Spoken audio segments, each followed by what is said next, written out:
Okay, so let's go ahead and week 4. So last time we were able to go to excuse me, certain features. We were able to explore some of the features there. We talked about the hub sites and the permissions there, and then site admins. So additional admins can be there, site owners, site members, site visitors. So what are the permission levels there for them? And then we downloaded the Teams as well, Microsoft Teams. We created a Teams site as well. And then we talked about the permissions that outsiders can have or cannot have. In fact, we also talked about Sharepoint Flow when we went to the documents center of Your First Name Company site. And the flow will just include multiple applications there, and then that's it. It will just ask that what kind of privileges are provided, and it will simply automatically do what you tell it to do. Repetitive tasks, automated tasks, and Power Automate is that feature. Then we also checked the versioning feature of that as well, where there is that you can have multiple copies of the document, same document, and it's not going to overwrite if you just upload the document with the same file. We tested that as well, and we checked that there are multiple versions of our document, right? So that was versioning that we were exploring last time, and so we will just continue with the rest of the features now. Let's continue on the SharePoint communications site, and other site features. Okay, and just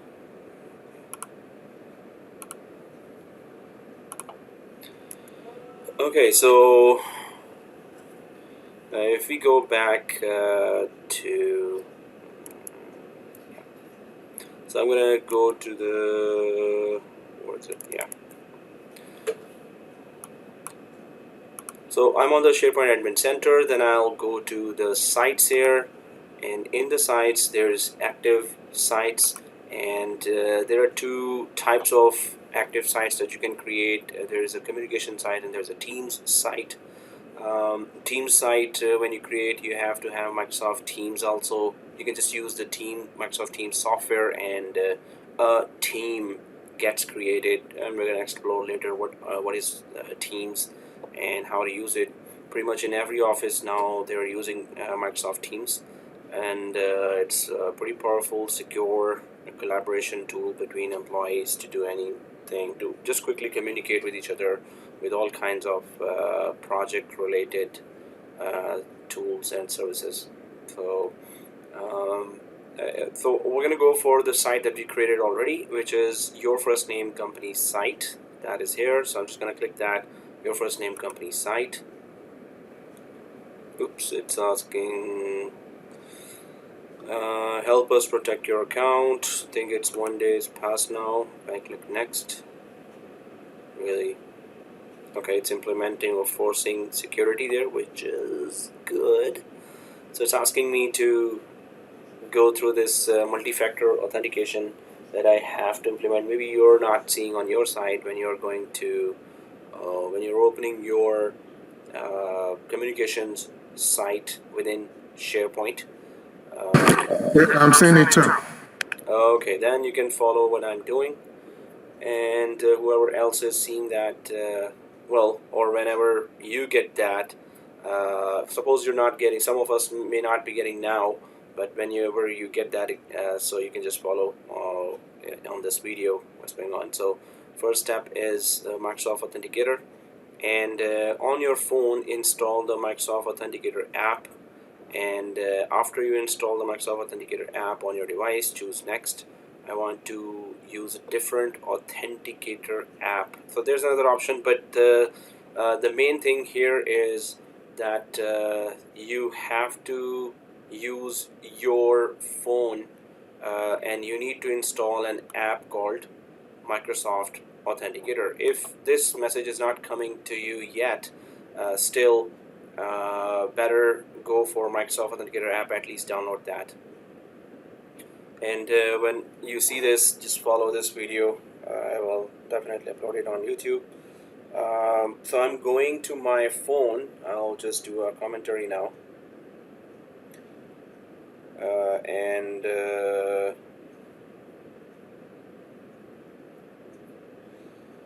So I'm in my phone, and I'm going to Play Store. I have Android. You can go to App Store if you have iPhone, and inside that I'm just gonna go for Microsoft.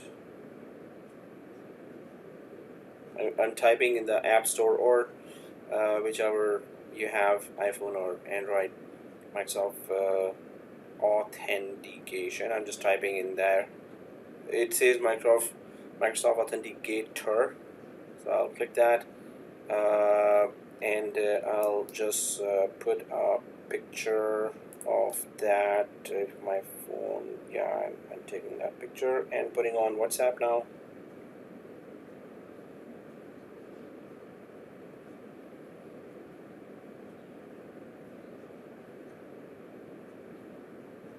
So it's on the group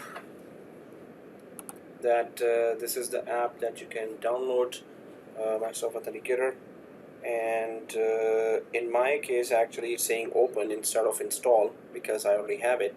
So in your case, go ahead and install that. Once it is installed, then go ahead and open it.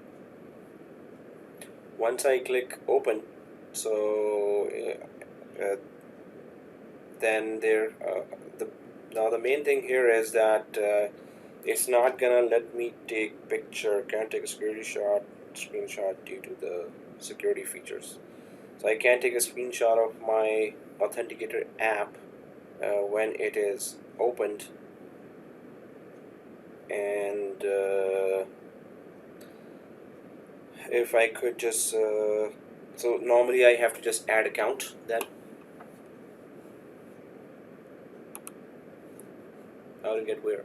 So John is saying how to get there. Now guys, this is it appeared to me, right? In fact, we can all configure it together as well. So what you can do, I'm just gonna show you how to configure MFA. Like if it's not coming to you, so after 14 days, when you create an account, after 14 days of that, it's gonna make you configure multi-factor authentication, MFA, right? So if you're not getting that, I'm forced to actually do this now. Otherwise I was just avoiding that this area. So how to get to this screen, I'll just show, and you can all follow as well. So once you logged in, so others who are on the screen and they have, if you've downloaded the Microsoft Authenticator app, just wait for me then. But those who are not on this page, right? So just follow me now, and go to so when you're here, and then you click the admin, right? Gray admin button. Once you click the gray admin button, this is the gray admin button here.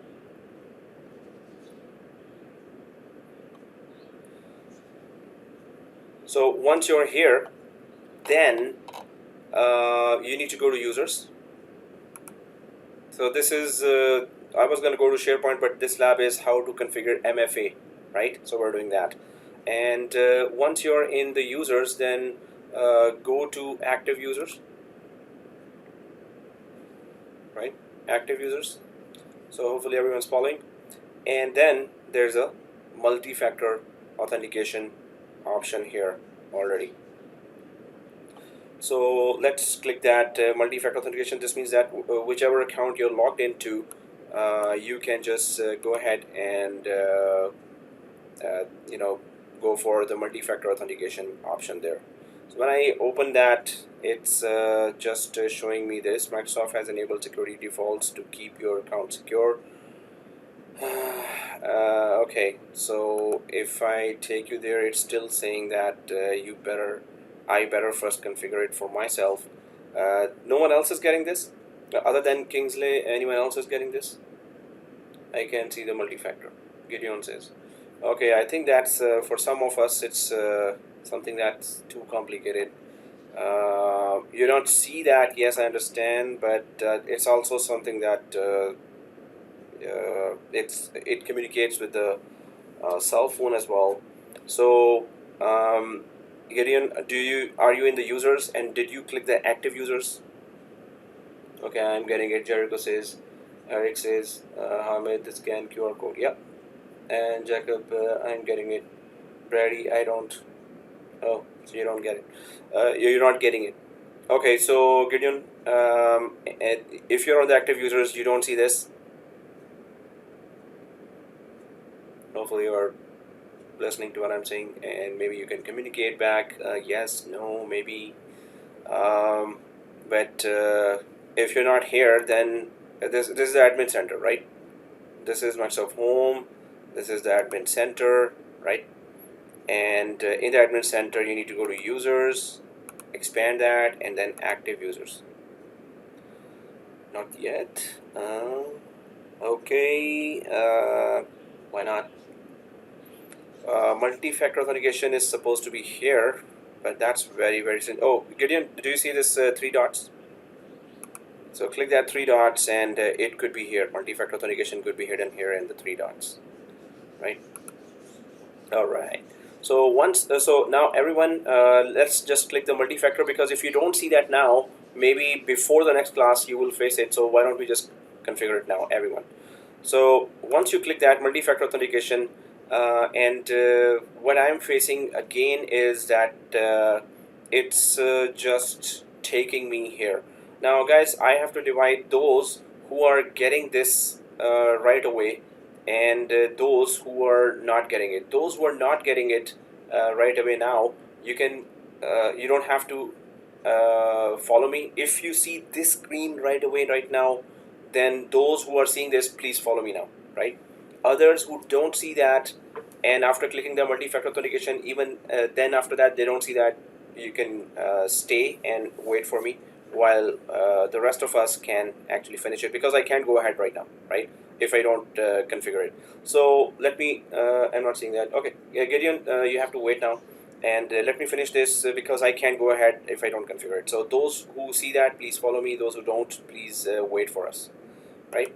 Okay, so guys, on those who see this, I hope you have already a Microsoft Authenticator downloaded in your phone and opened it. So Microsoft Authenticator is in your phone, and I wish I could show that. I'm going to click the add account because I already have it. It is asking for work or school account. That security on this software doesn't let me take screenshots, otherwise I would have just sent you the screenshots right away. So work or school account. I hope those who are on this screen, when you go to the phone, it is asking for work or school account. If you see that, go ahead and click that, work or school account. I'm going to click on my phone, and it says here sign in or scan a QR code. So I'm seeing the option sign in or scan a QR code. I wish I had another phone here to send a copy of screenshot of this. So if it says yes, so on the phone, first of all guys, are you there where it says scan a QR code? If on the phone you're there, then you need to click what? You need to click scan a QR code on the phone. On my phone, I'm gonna click scan a QR code. Hopefully those are following. Now if you have clicked on the phone scan your QR code, then you can here also click next, right? Then you can click here next as well. So once we click next, So it says here, set up your account. Now on the phone, I am already on the scan your QR code. If it asks permission for the camera, to then go ahead and allow camera to have, go ahead on the phone. So here it says set up your account. If prompted, allow notifications, then add an account and select work or school. Yes, we have done that on our cell phone now, right? So I'm gonna click further next. And now it is asking for the QR code. So what's happening here is that my cell phone is ready to take a QR code, and this is the QR code that I need to take. So you just have to point your cell phone on exactly on top of this QR code. This is called QR code, right? This image. So I'm gonna just put my phone here on that QR code, and there you go. It says activating it. Account added successfully. On the phone, it tells me account added successfully. So, well, what I'm expecting is that it would have worked for you as well.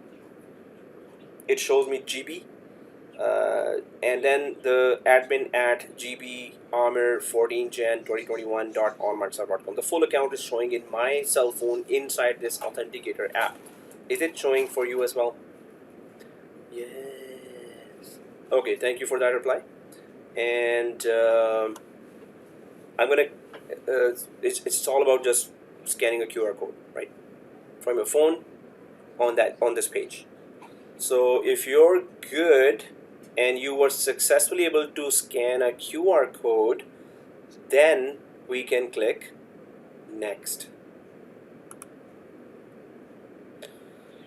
It says let's try it out, and as soon as it's saying on the screen, laptop screen, let's try it out, on my phone it is asking for approve or deny, right?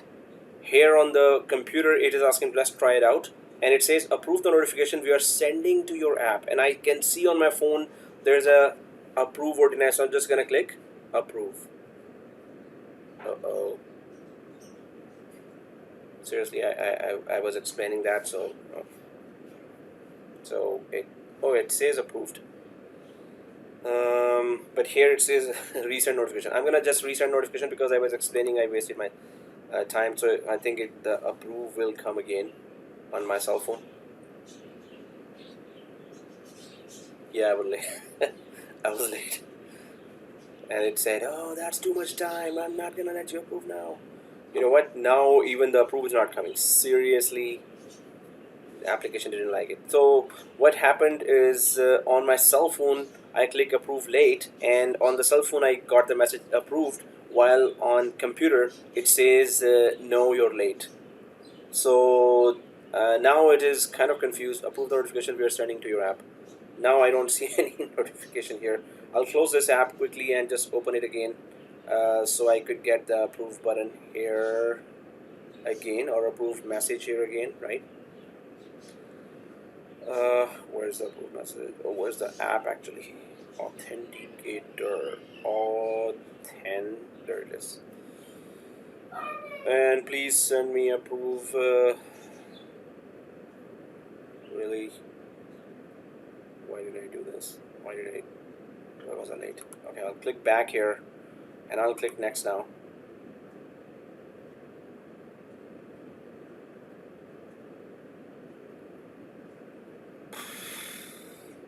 You know, just once I was late, and that's it. It just doesn't like it.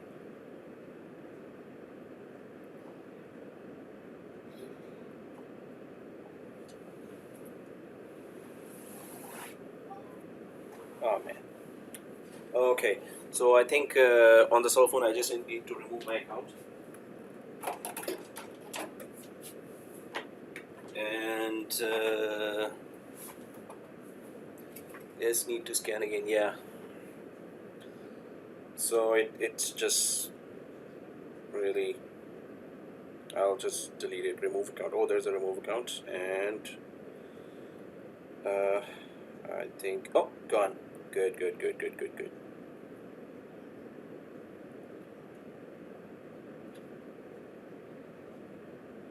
So it is gone, and now Authenticator app is just saying what am I doing here? So I'll just put that whole step again: add account, work or school account, scan QR code. This is what I'm doing on my cell phone, and here I'm coming next again, and I'm gonna scan this dude again, scan this again, and it grabs it again. This time I'm not gonna wait. Next, and yes, there's approve again, and I'll click approve here as well, and my thumbprint. Okay, we're good. Woohoo! We just need to do it in time. And next.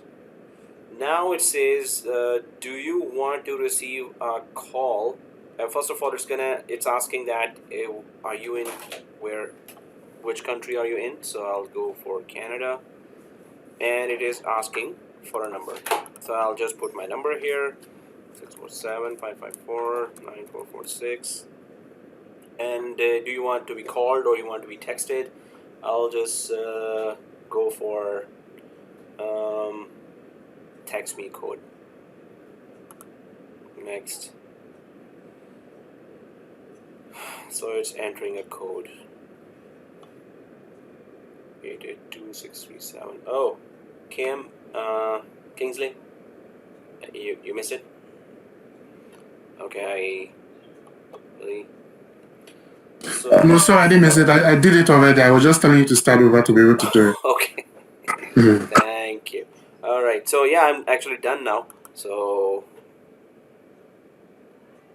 882637. 882637. Next. Yay, done. Okay, next. And great job, you have successfully set up security info. Choose done to continue signing in. And this is the Authenticator phone, blah blah blah, done, good, go.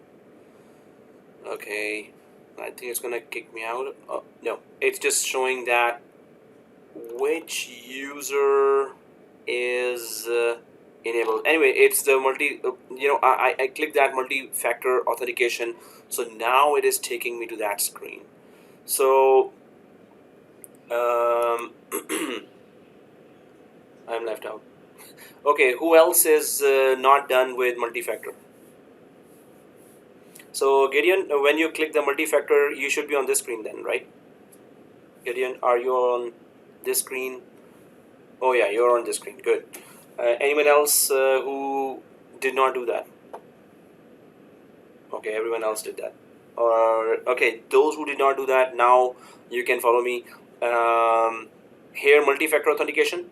And suppose you were not forced to implement MFA. In that case, you came to multi-factor authentication. This is the page. So first you need to load your global administrator account, because this global administrator account is what you're logged in from.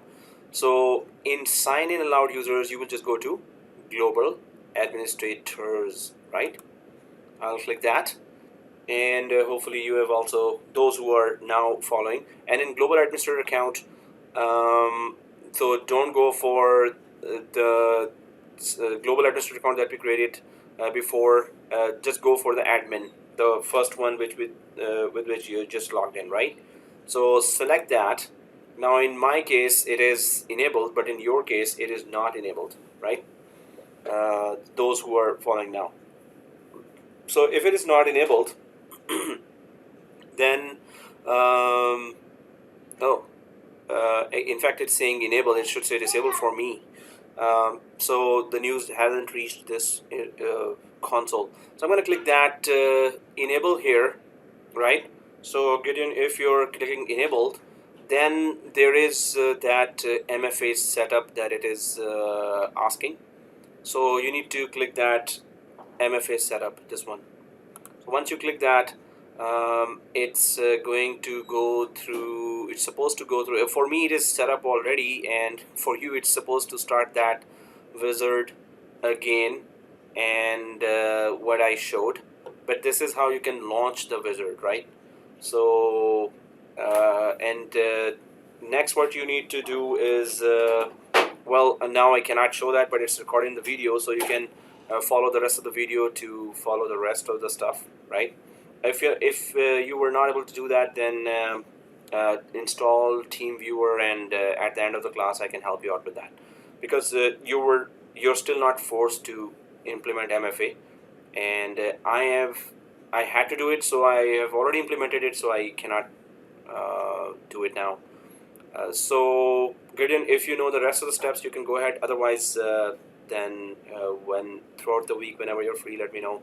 I can remotely connect and try to help you out with this. Alright guys, so we're inside. We have configured multi-factor, but that's one more thing here is you need to sign out and sign in now, right?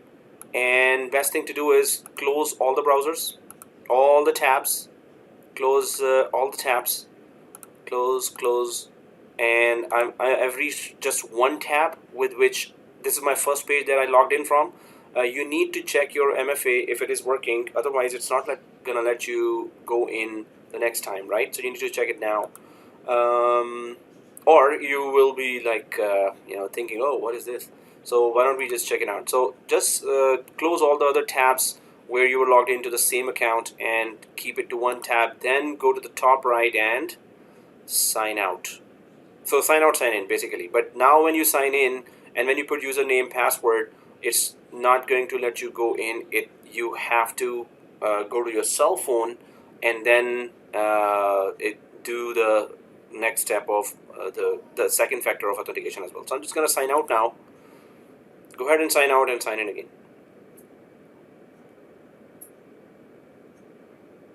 Okay, and I'm going to sign in again with the root account, but this time it's not supposed to let me in just that easy. So I'm going to click sign in, and I'll put my password, but I should not be able to log in just with my password. I should be logging in with username, password on console, as well as, yeah, there you go, phone authentication. Approved sign in request is there. And in the Authenticator, I have to, yes, there's a deny or approve message coming on my Authenticator. I'll simply click approve. As soon as I click approve, you will see that it will let me in. So from the cell phone, I'm clicking approve. And now I'm in. So that's two factors of authentication. One is username, password, and the second is a cell phone. Now we're kind of in. So done with the authentication. Wow, Gideon, way to go. So sign out, sign in. Yes, amazing. Okay, so I'll just press yes here, so it should not ask me again for the authentication and keep me logged in for a longer time. Now once we're inside, and that's a good thing that it let us do multi-factor authentication. And I'm going to go ahead with admin again now. So guys, whenever you log in now, you just log in this way, right? Although we can remove even that setting. Oh, I don't want multi-factor authentication, but my suggestion is that nowadays, or even before, and especially in future, multi-factor authentication is a must, right? So you will be using that one way or another. In fact, I would suggest that whichever Gmail, Hotmail, Yahoo you're using right now, put it on multi-factor authentication, because hackers are everywhere. They just try everyone's account. Once they get your password, they change it. That's it. You're just wondering what to do, right? So it's not that easy to get it back, or whatever data was there. It's even if you get it back, if there was any critical data, that's copied or deleted. So the thing is that go for multi-factor authentication, whichever cloud service you're using. Okay, so I'm going to go down here to SharePoint, and now we're back. Okay, so that's it's not an annoyance. I would want to make it a habit to use multi-factor authentication. It would be a good thing to make it a habit, or a second nature, we can say. Okay, so we were there on the sites, and I'm going to click that sites here, and then I'll click active sites. And that's where I was going, your first name, company site.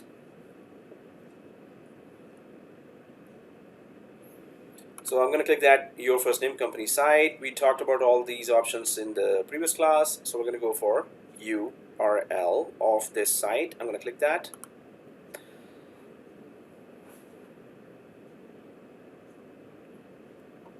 So we're on that site where, so suppose this is the main company site here, and you have to put a lot of information here as well. Now there's that welcome, select edit at the top right of the page to start customizing. As a company site for collaboration, obviously you would want to go for all kind of changes on the site as well. So there's an edit on the top right here, right? So we talked about permissions already, that outside of the organization or outside of this organization where you have all the accounts and this is the administrator, so you're not allowed to really share the settings outside of the organization, which we already tested as well, and we saw where that feature is. Then there is that edit here, and if we click that edit on the top right beside the publish, preparing your page, and there's a save and so now it says here republish, and there is a save as a draft and discard changes. So this is the page. Okay, you're there. Oh, no, good. So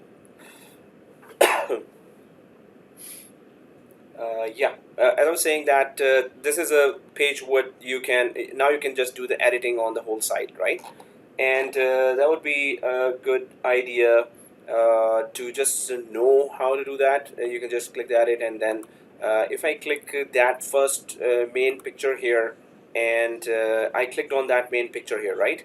And then the tools come here, and there's an edit button here as well, right? So this main picture, and then there's a edit button. So I'm just going to click that edit, this one, right? And once you click the edit on this main picture, then on the right side you can see that the actual link to this is here, and welcome to select edit. This is the main thing that was written there. So we're just going to make one change. If you wanted to change the picture, you can change that too. What we can do is just we can change that. So welcome to the company. Go ahead and start writing that. I am your admin, and then go ahead and put your name there, Amir, right? And this is COMP3121 course, winter 2021. Okay, well, we can just write something, but on the page there are edit buttons there, and you can just change the picture as well. There are many other options as well, and you can play with those. This is just brief. You just change one page, and this is the way you can just go edit here as well, and keep on putting whatever the company is for, whatever the company is offering, that needs to be added, and continuously the pictures need to be added, new announcements need to be made. So it's that easy to actually go ahead and click edit and then do all this, right? So we just changed that, and your name is showing here, right? Is there no, there's no save here, right? That's it. So it's done, and we can click close. So it's already showing here. Anyway, I'm gonna click close here without doing anything else, but we need to republish it as well, right? So once we make some change here, and you put your name, you put your course name, and you put the year as well, then I'm going to go ahead on the top right here, and I'm going to click republish. So go ahead and republish. So once we click the republish, it's republishing now, and now it's part of your company site, and whoever connects to that company site. Now right now this site is for everyone, right? You know what? if I put this site Control-C, I'm just copying this URL, right? I'm just copying this URL, and I'm going to another browser, which is Edge.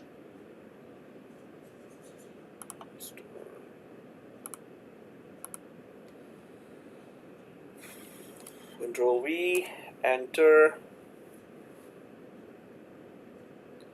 So yes, what I was trying to check here, is this site already open for everyone? No, it's just open for employees, right? They can only see that.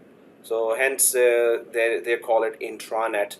You have to log in to actually see this, and it's not like a website like on any domain registrar, website hosting sites that you go there. It's for the public. This is not for the public. This is just for the organization itself. So you just put that information. So that would be our first screenshot. That web, company site publish option.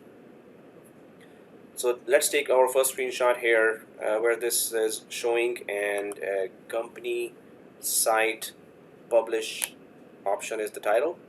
Company site publish option. So I'm just going to take a sample screenshot now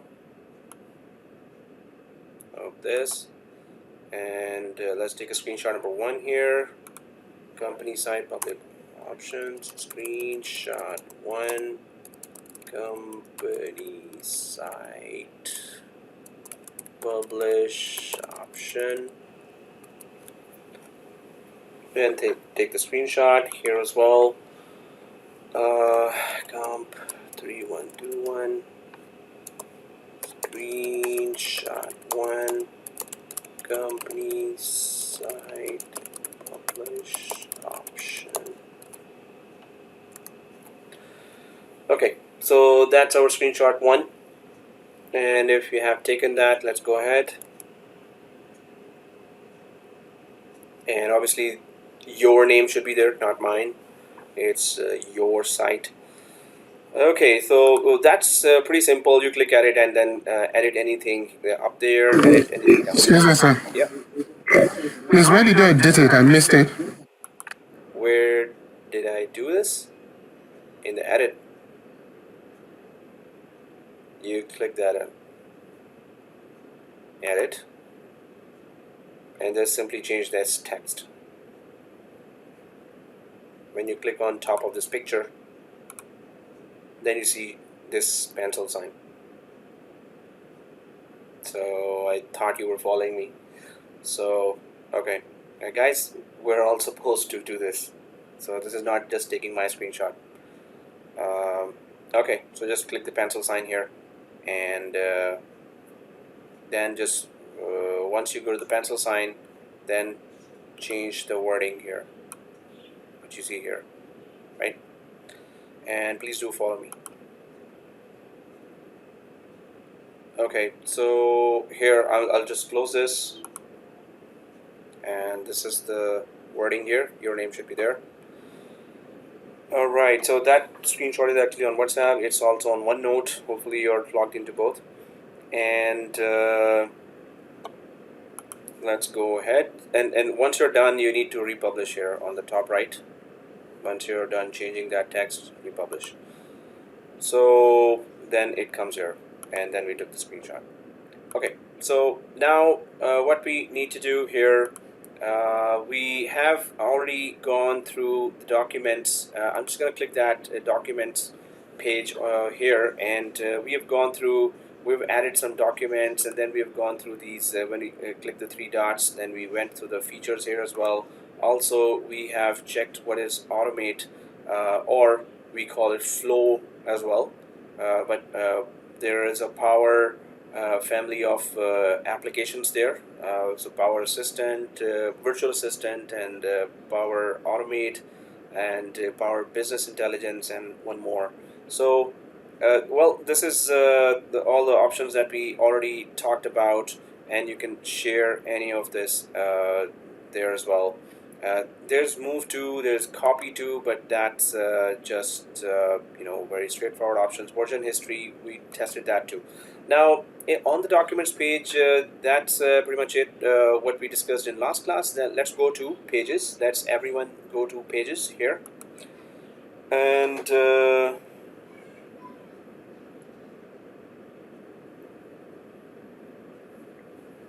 once you're on pages, then there is export to Excel, Power Apps here, and so yeah, that was the fourth one. So Power Virtual Assistant, Power Business Intelligence, BI, Power Automate, and then Power Apps. So that was the fourth one. Anyway, so on that page, you can just create any page, just like you have Facebook pages there, and you just configure it with some topic. You put some topic there and pictures there, and you keep on putting data there. So that's the same thing you can do here, but it's obviously for the company, for the corporate, that you are creating a page for the company for any product. Suppose it's a auto parts, car parts, truck parts creating company. So you would create pages for one part or one type of, maybe it's all engine parts page, and then there are automatic gear, all the equipment and parts pages. So all the parts pages you can just create separately. If you go to new here, there's a new written here, and then there's a site page. So what we can do is we can just go click this site page. Let's go ahead and click that, everyone. And once you click the site page, then obviously then it asks this: share your ideas. It's fast and easy to create pages that look great on any device. So the cool thing is that on tablet, on cell phone, or so it's just going to fit in on any device, and it's for the company obviously. And nobody outside of the company, or nobody without username password of this company, nobody will be able to see that unless you want to make it available for anonymous. So if I click, then I'll just click next here, and it says add content using web parts. So there's a feature called web parts, and that feature is all those small widgets that you can add here. Each widget is just adding some kind of feature.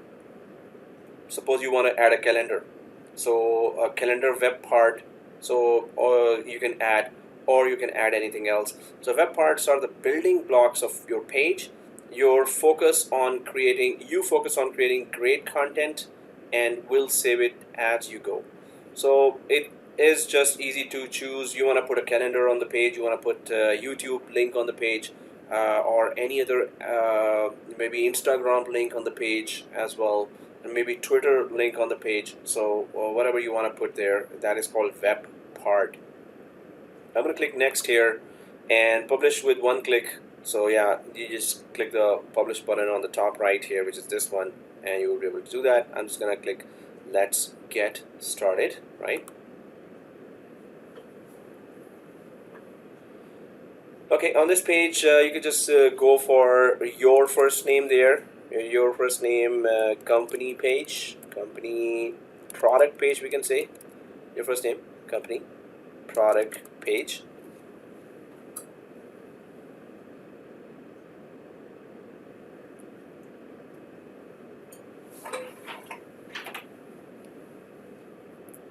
And once you have written that, then so you can edit this as well. You can just change the picture here as well, change image in the background, and if you want to undo something, so you can just go for that too. So the name is already written there. That's your the logged in user's name is showing here, and your product page, and whatever you want to type there. Then there's a plus sign here, and that plus sign would let you go for add a new web part in the columns area. So let's click that plus sign here. As soon as you click the plus sign, then you can see that you can add images on this column, or you can add text here, file viewer, links, any other website links, embed any code there, and highlighted content. Then there are sort A to Z. So there's Bing Maps button, call to action, code snippet you want to put there, conversations in Yammer. So that's another application in Office 365. It's a third-party application. It's not a Microsoft one, and it's going to be discontinued after some time because Microsoft Teams is having all those features already there. So countdown timer, divider. So you have one line that you can put, and then as you've been putting some pictures and explanations, you want to have a divider line. Document library, so all you can just have that this documents button, you can have it on the page as well. And then events, so or group calendar, so you can just put all those here. And then there's hero, which is prominently display up to 5 pieces of content with links, images, pictures, or photos in a highly visual layout. So this is just, you know, a column with one picture and a small box with another picture, third picture, and fourth could be a text as well. So you want to just put it that highlights of in the Yammer list. So it goes on, right? All those apps are available, or you can just you know, make it available by purchasing it. So there's a Microsoft Store. From there you can go ahead and purchase the whole you know, set of small applications from third parties. So it goes on, and you can see the YouTube and World Clock. Stream is just like YouTube, but it's Microsoft's, and it's for the corporates only that you can upload all the videos. Twitter and weather. So you can just have an idea that all the web parts are there. We can go way up here, and so we can just put a text. This is the top one here. On the top, we can just go ahead and click the text. And once you click the text, so there, introduction to company products. So we're just adding some web parts here just to see that how does it look like, how does it work really, and how we can add. But it seems it's not, you know, difficult. So you just keep adding what you need and put the proper links there. So if I click the plus sign again to add a new web part as well on the same page, so you can just keep on doing that. So I'm just going to click that plus sign again, and then I'll just go way down here.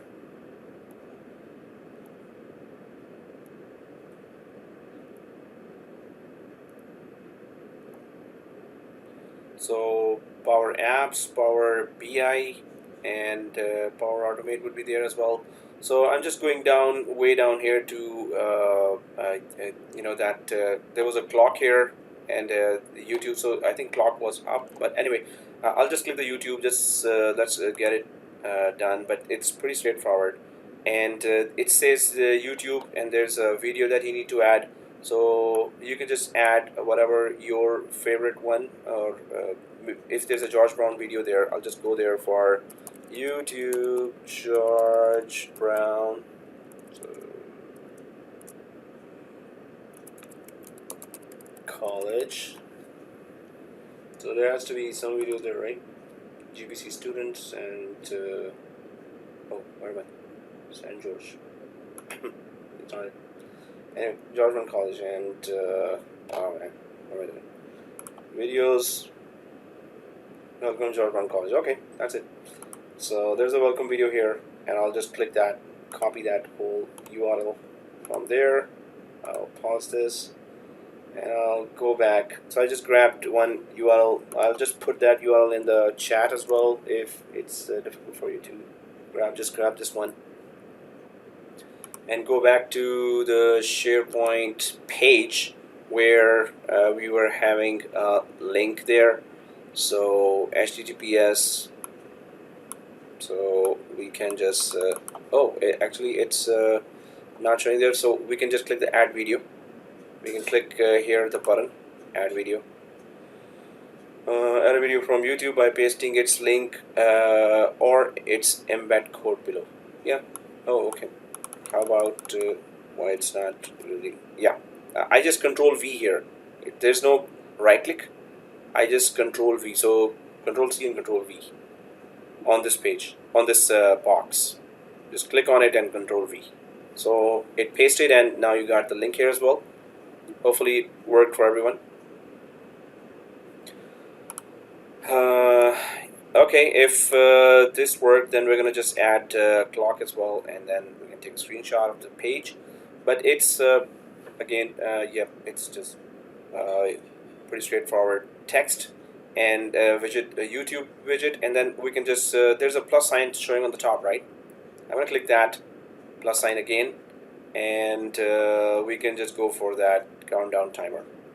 So hopefully you're able to see this in the sort A to Z, and you see on the second line countdown timer. So let's just click that third one. So we have different widgets here, and you can just make use of it. So that's a countdown timer. Add a title.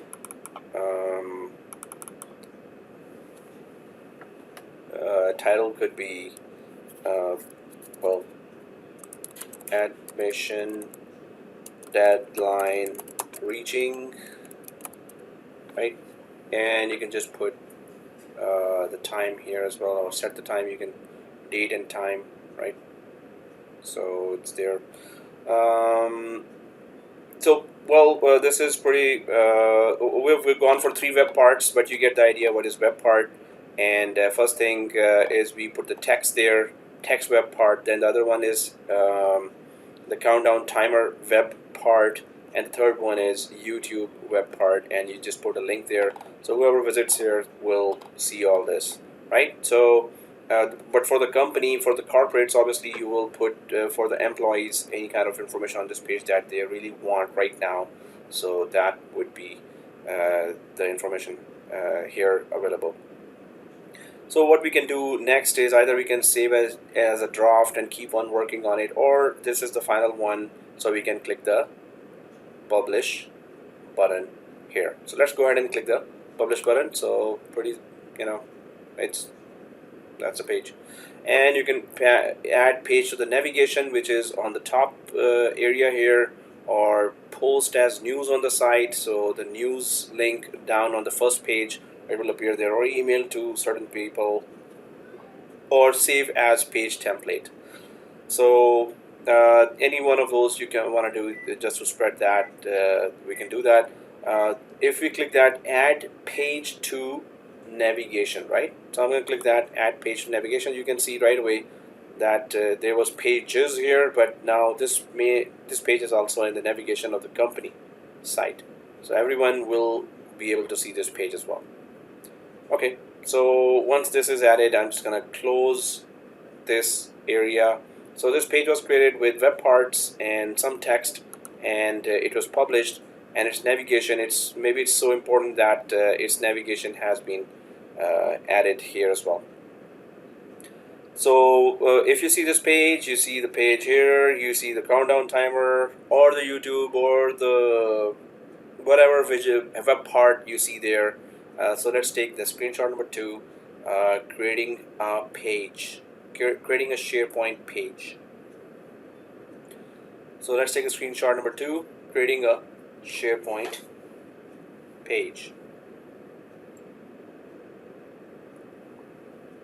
So let's take a screenshot 2, creating a SharePoint page. Yeah.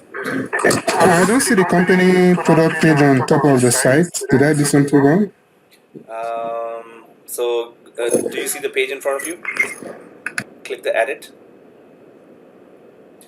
and once you click the edit, then republish, because that's the only thing. Now when we republish, it might show those options on the right side, and in fact it's not. So I guess you did not click that top link there, or when it came you just closed it. So the link comes here if we click close right away, so we miss it. Now you can just still take the screenshot of the page, Kingsley. So even if it's not showing, you can just take the screenshot of the page with at least the clock or whatever it's showing, whichever web part is showing right now. Okay, let's go ahead, guys, and well, this is I'm gonna click the home button here. Somehow this is showing a bit strange. Half of SharePoint is showing there, and there's no scroll here as well. I'll click refresh the whole page here. Okay, now this is done. So we went to pages, and in the pages you can see, if I click that pages again, so you would see that the new page has been created here. How do we save it? Gideon says click on promote button. Oh, okay, so it was promote. Okay, so how do we save it? Gideon, you have to just click the edit, and in the edit we didn't actually save it, we just published it, right? So you just click on the top right, publish. Okay, and John, what is the name of the screenshot? Oh yeah, let me just go back. So the screenshot 2 is page, the SharePoint site page. Screenshot 2 name is SharePoint site page. And I'll just go ahead and take a sample screenshot here. This is yeah, I didn't do that. Okay, so SharePoint site page. I'm just gonna go ahead and put it on my note. So screenshot 2 SharePoint site page.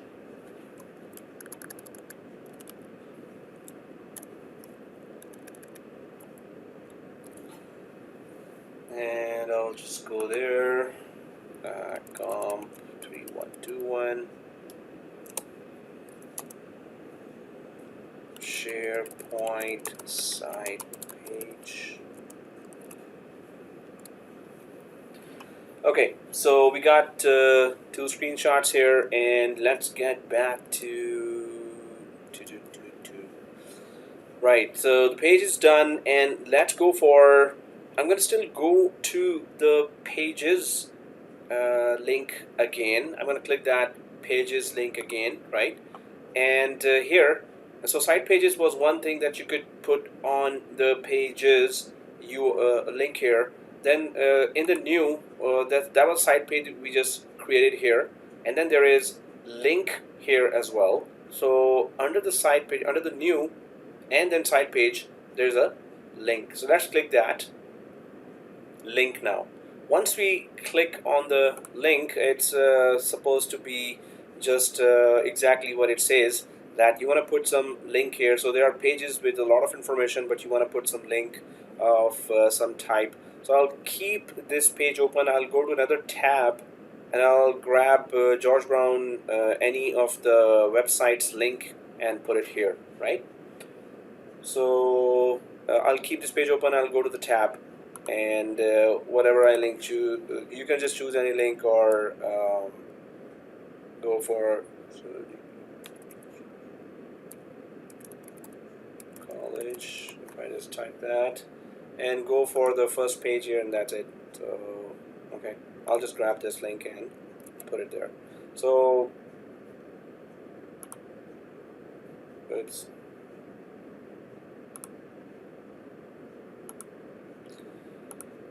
link here, and I'll put that link in the chat if you want to go for that, or any other.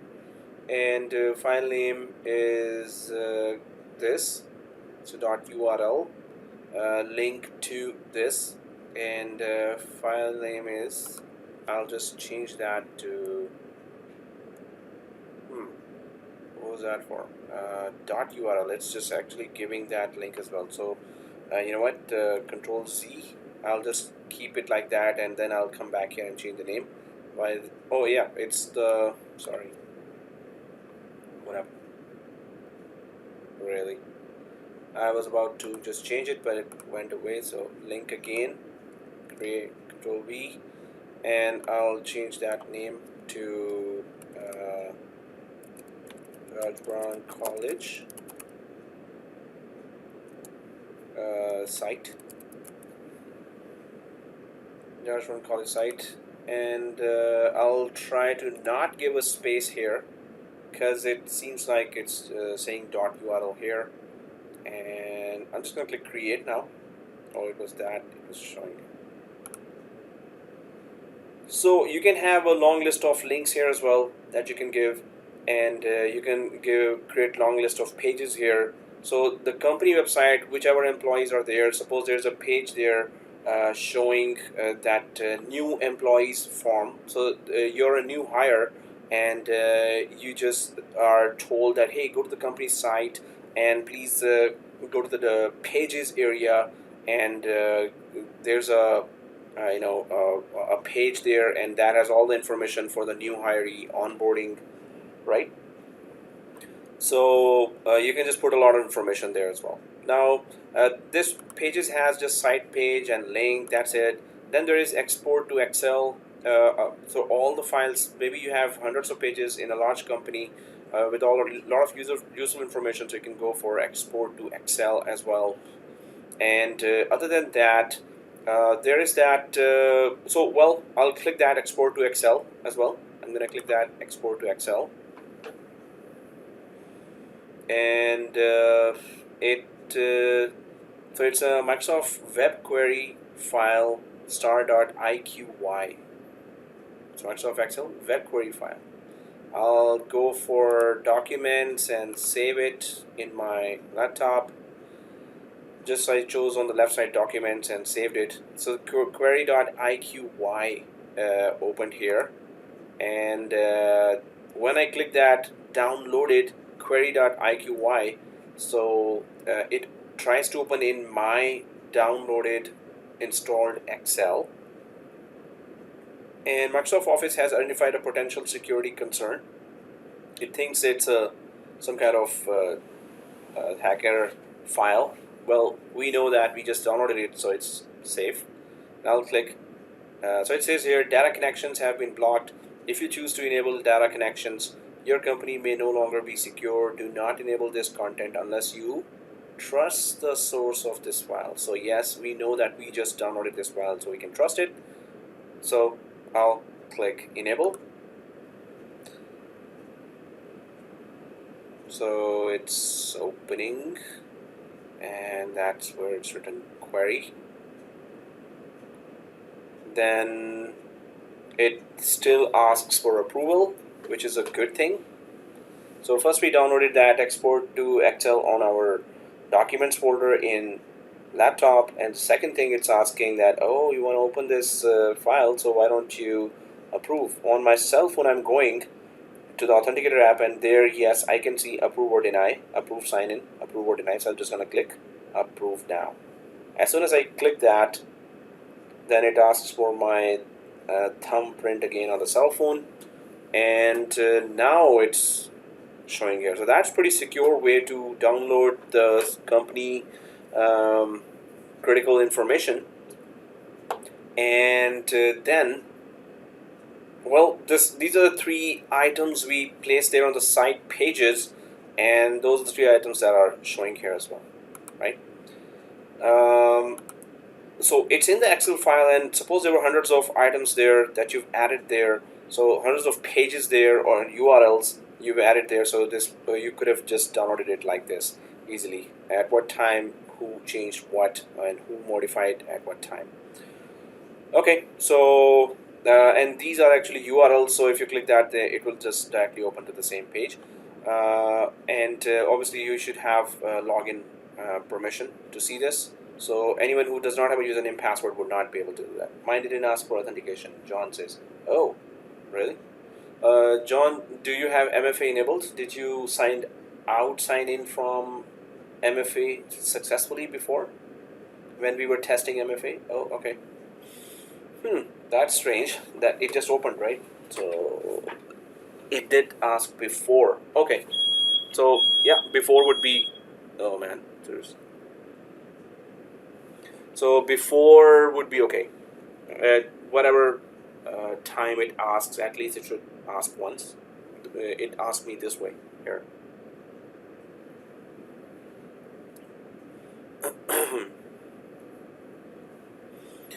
Okay, so I'm just gonna this is the downloaded file, right? So nah, we don't need a screenshot for that. It didn't even open on mine. Oh, at all? Okay.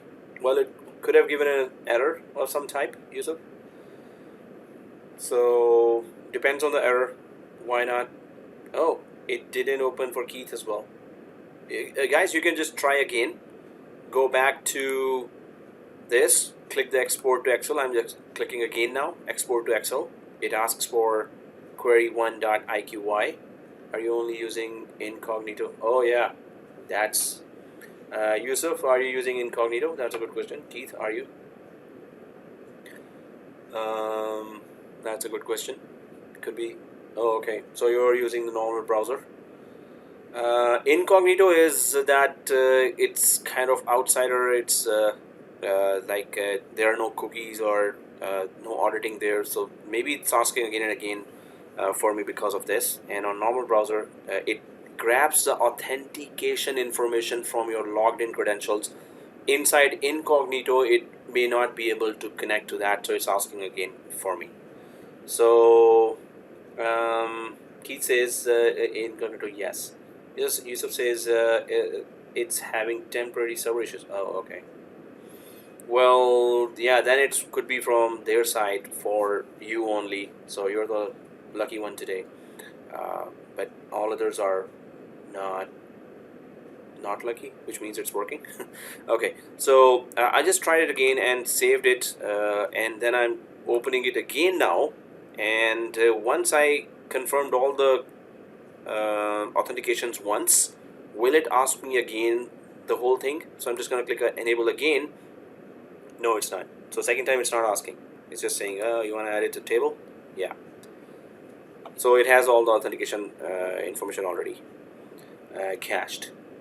So I'm just going to minimize this, and yeah, it works fine. And for some it's not asking for authentication. I'm just going to close it. I'm not going to save it as well. And so export to Excel works fine. And then there is Power Apps. Now this is, you know, a whole set of information as well. There are some channels on YouTube which are just that guy is some guys on YouTube.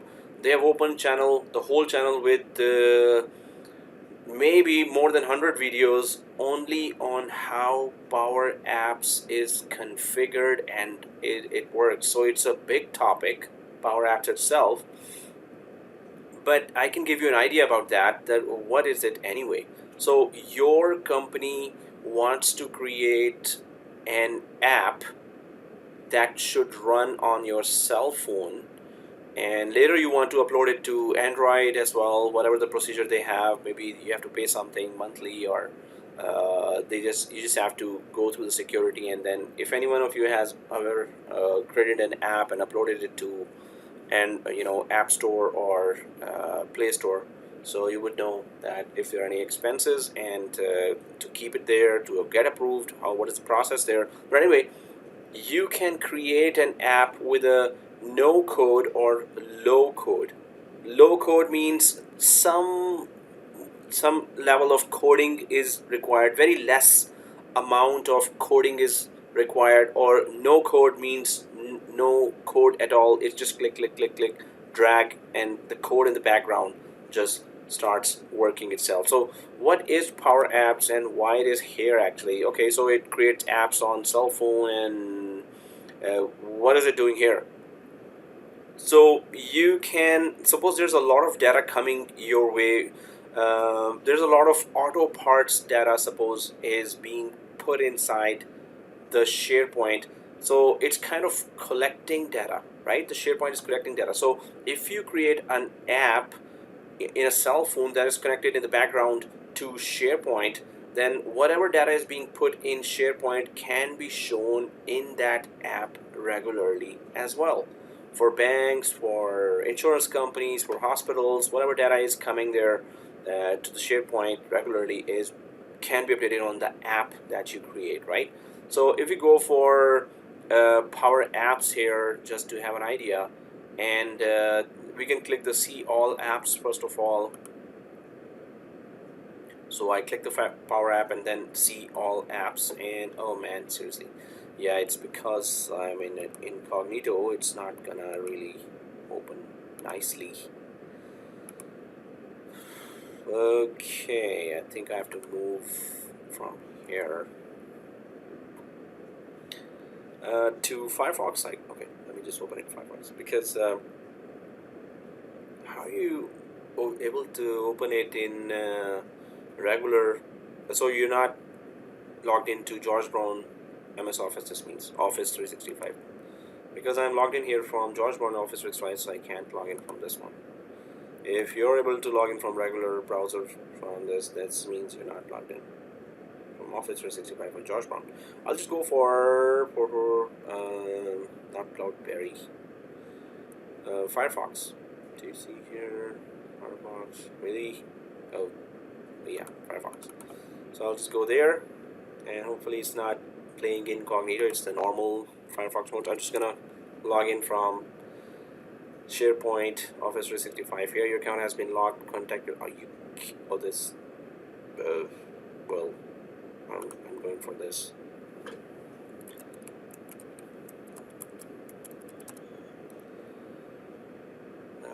Save, no, don't save, and approval. So that's very good.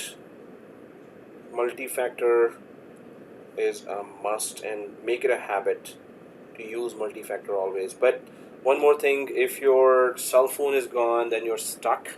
Well, you just ask for support, and the support normally removes it after you prove it that you are the person, you are the owner of the account. Or if you're changing your cell phone, that's where it's painful. And I changed one of the accounts. I had multi-factor authentication, and then I changed my cell phone without thinking that I should remove the multi-factor from that account. And once my cell phone was changed, then it was just asking, hey, where's that previous phone? Hey, where's that? And I talked to the support, and they say that, oh, I don't think you are the owner, prove it. And they gave me a very long form to fill. If it was not critical, well, it was actually not that critical, so I just kept it. Okay, just keep the account with you. Anyway, so I'm just gonna go ahead and stay signed in. Yes.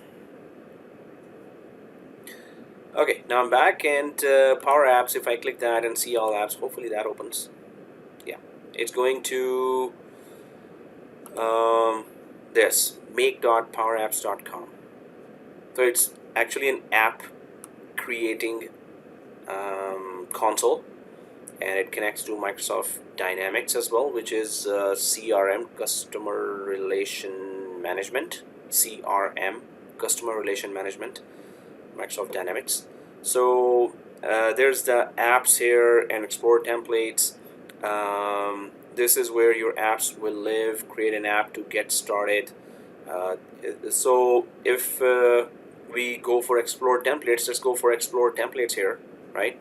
So this is a crucial part of SharePoint. At least you should have some idea about what we're talking here. So explore templates, if we click that, so there is a Canvas app from blank, or model driven app from blank, or portal from blank. So it would be just opening a blank app, but it will open in an editor, right? Or maybe you have some kind of data somewhere, and that Excel file, that SharePoint site where there's a lot of data, for that data you're creating an app, and that data will start showing up there as well. So so it's a kind of a lot of clicks there, and then there's Excel file, and I'm so we just uploaded. Did we upload an Excel file? No. But that Excel file that I had already downloaded, I can just get that too. So I'm going to click that Excel online, and I'm going to log in again. So we all downloaded that Excel, right? If we can connect that. So it takes me to this page, and it says, hi Amir, choose your country region to get started. It asks me, yep, it's the correct country. Send me information about Power Apps, updates, and offers. Nope. And so, well, I just can get started. So remember that I clicked the Excel there, right, in the Explore Templates area, right? So if I click that get started, and OneDrive for business is a cloud, blah blah blah. So connections. Okay, so oh yeah, so Khalid, if it is showing this, it was showing to me, I think you're on incognito as well. Are you on incognito mode in Chrome, Google Chrome? So in Chrome and in incognito. Okay, so I was on incognito and it was not working for me, and then I had to open Firefox, right? Firefox. Or you can go for Edge. Just open it in Edge. Edge is everyone has Edge browser, right? Here, this one. So just open it. So copy that URL. Where's that URL? This one. So copy that URL from up there. This is the page where we were, right? So you copy that URL like this, and then go to Edge. In Edge also, I'm logged in from another company's OneNote. So here you can just log in from your account. I'm already logged in from some other college account as well, so it's not gonna let me, but it should let you. Okay, so Hamid says there are on WhatsApp there is only 2 connections. If I click that, how come? And how come I see more? So you see connections, and it's based on your account. So it shows me a different. I hope you've gone through what I've gone through, which is explore templates and then Excel. I hope you followed that path, and then after Excel it shows me this.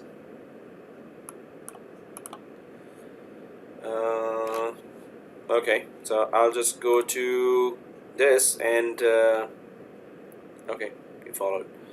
Now guys, if you're seeing I'm gonna click that connections again, and yes, I do see that too. So just go ahead and select that. Oh, okay, I messed up mine now. So I'm gonna go back here, right? Back one button, then another button, then a third button, until it says leave page. Others, you stay there if you're still there. I'll try to catch up with you again. Power apps. Well, sometimes browser doesn't like that when we go back and try to come back to the same screen. Seriously. What did I do? Okay, I'm on this screen, so I'll just close this one. Power apps, right? So this is where we were, and I click this Excel. So I'm going to click that Excel again, and hopefully it didn't mind that. Oh yeah, so it took me back. Now it's now it's showing me something. Okay, so you're all good, but I think I'm not good now. So I clicked Excel, and now it's showing me the next page. So guys, what you can do is you were on that page, and I should not have gone back. So my page is different, totally different now. So do you see this page, or do you see some other page? Should have created another browser and showed that the old one. Okay, with connections. Yeah, I was on the connect. Okay, I'll go for connections here. Okay, and seems like I'll be there. So seems like okay. It's just once we leave, that's it. It's not gonna show what was there. So I'm just gonna have to close it. I'll close this, leave page, and I'll click home button first, and I'll try to catch up now again, although it has really put that in cache. It's not gonna show me again the same page, so I'm just gonna open that Firefox again, and I'll just put that link again there. If that doesn't work again, then I will ask you to just we'll start it from the home button again.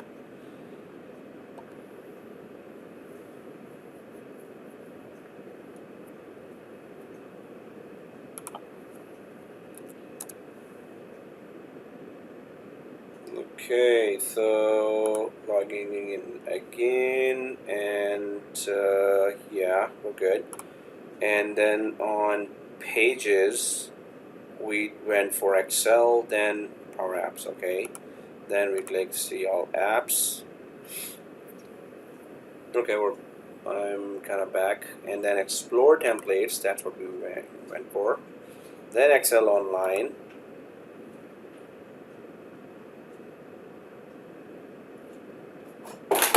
And so yeah, so the connections is not showing, but guys, are you able to, can anyone share the screen? Create.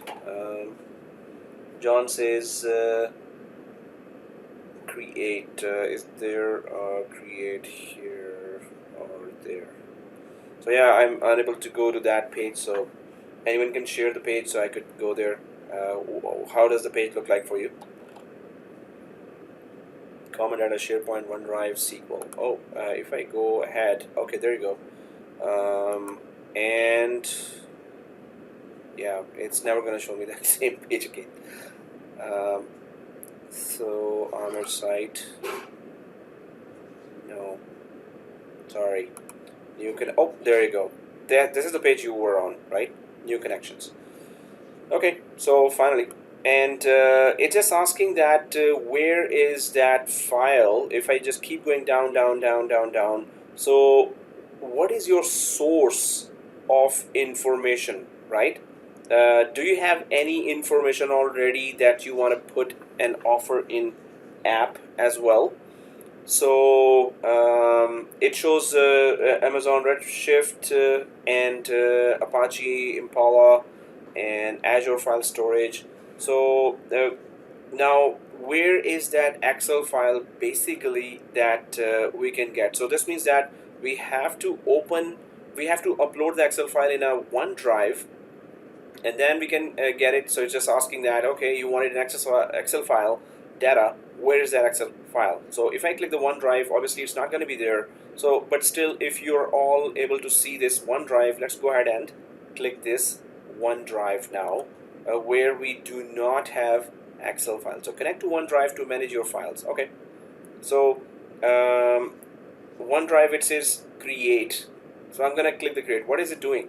It's going to make its backend source of files as OneDrive, which means that it's going to expect all the files in OneDrive from now on. So we're just telling Power Apps, hey Power Apps, you want some data, connect to the OneDrive, and we'll be uploading some files for you there, don't worry, right? So I'm going to click that create here, and it all again asks the connection.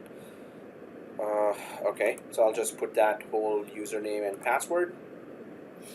So guys, yeah, it gets a bit complicated in terms of what to connect, and welcome to the developers world, where and we're still talking about low code or no code concept, where Microsoft says you don't need to know coding to create apps anymore. So I'm just telling this that this is the Microsoft account that you are enter a different account. Admin at, really? I think everyone's seen that, or those. Okay, so it's not accepting mine. I guess it's not. Oh, okay, okay, guys. So we're going a bit further, and it's not really taking us. So now this is the lab that I did somewhere else and showed the guys their how to grab Excel sheet data and put it on the app that you're about to create. But let me show you the tools basically, and you will get an idea quickly that what am I talking about here. So guys, for that we just need to go to the home button, because if it's a dead end, we don't need to really waste a lot of time here. What we can do is we can go to, if you see the My Connections here, just click that My Connections back button. I just click the My Connections back button. We just need to click the home basically, right? If you see another tab on the top here, this one, if you see, then I'm already on the home area, right? Oh, okay. So Yusuf Khan says OneDrive for Business worked, but OneDrive did not work. Okay. Uh, yeah, that's good. But I think we're all back here. Guys, I would just want it to be not that complicated. Because it's still a bit more complicated how to get the Excel file and then connect it, and some of us will connect and some of us might say, oh no, it's not connecting. Why we wanted to connect there? We wanted to connect there for an Excel sheet to grab some data from there, right? But thank you, Yusuf. It was simple. You didn't even need to sign in. Oh, okay. All right. So, so already, Yusuf, that's good. If you want to just go there, it's okay. But I've already taken everyone here. So let's go ahead. Yeah, I trust you. Definitely. Yusuf is showing the picture here, guys, that OneDrive business is working fine. And there's an Excel file there, definitely. And we had to upload that. But let me just show you the whole path. Or if you want to, yeah, that's it. So if you're on the first page here, let me just show you the canvas, right? On the first page, if you're there, let's keep it simple, because you just need to know exactly what's going on, first of all. So canvas app from blank, and there's a portal from blank. So and then there's model driven app from blank. So these are all blanks, but let's go for canvas app from blank, which is on the first page and on the create button. Hopefully everyone sees this one, right? So once you click that, so do you want to create that app for tablet or you want to create it for phone?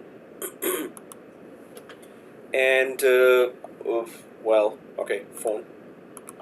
Let's select phone, and application is company app, or actually your first name dash company app, because I need a screenshot as well, right? Okay, so and I selected phone. Hopefully you have done you've selected phone as well, and company app. So once you've done that, let's click create, right?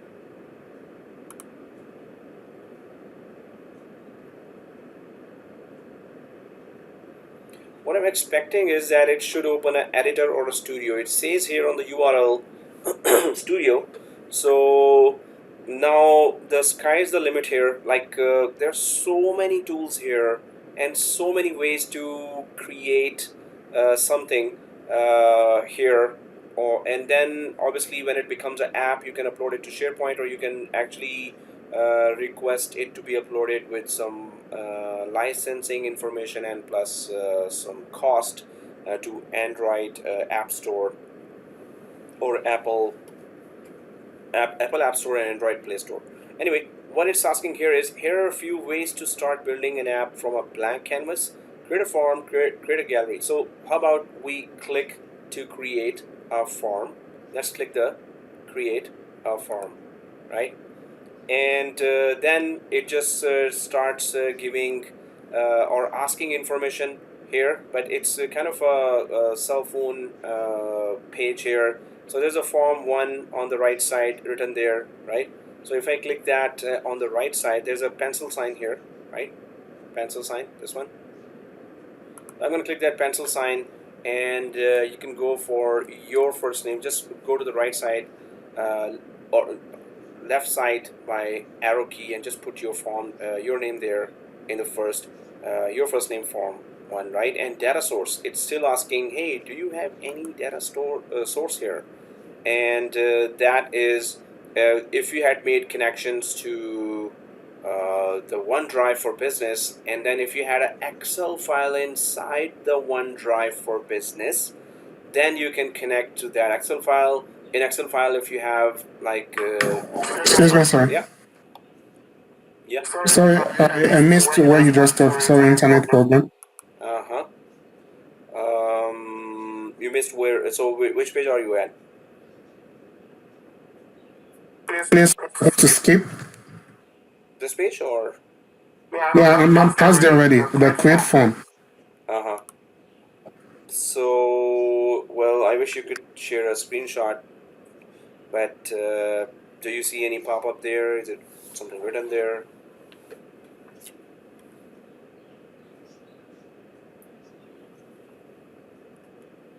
So if this page is loaded, okay, great. Okay, so we see here, yeah, so click create a form, and then we're on this page.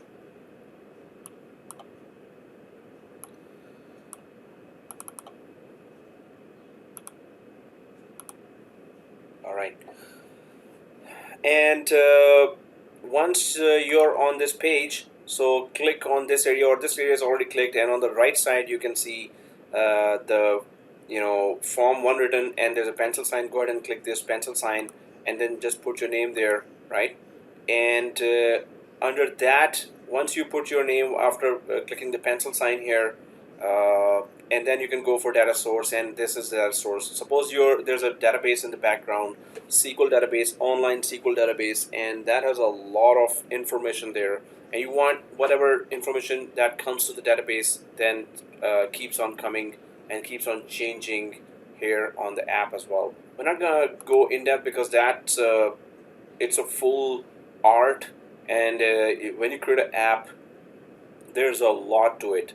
And as I said, there are big channels there that are just running out of showing you what to do, how to really work in Power Apps. But I'm just giving you an idea about this. So data source has to be there. Then fields, if you see the fields on the right side, you can click the edit fields here, right?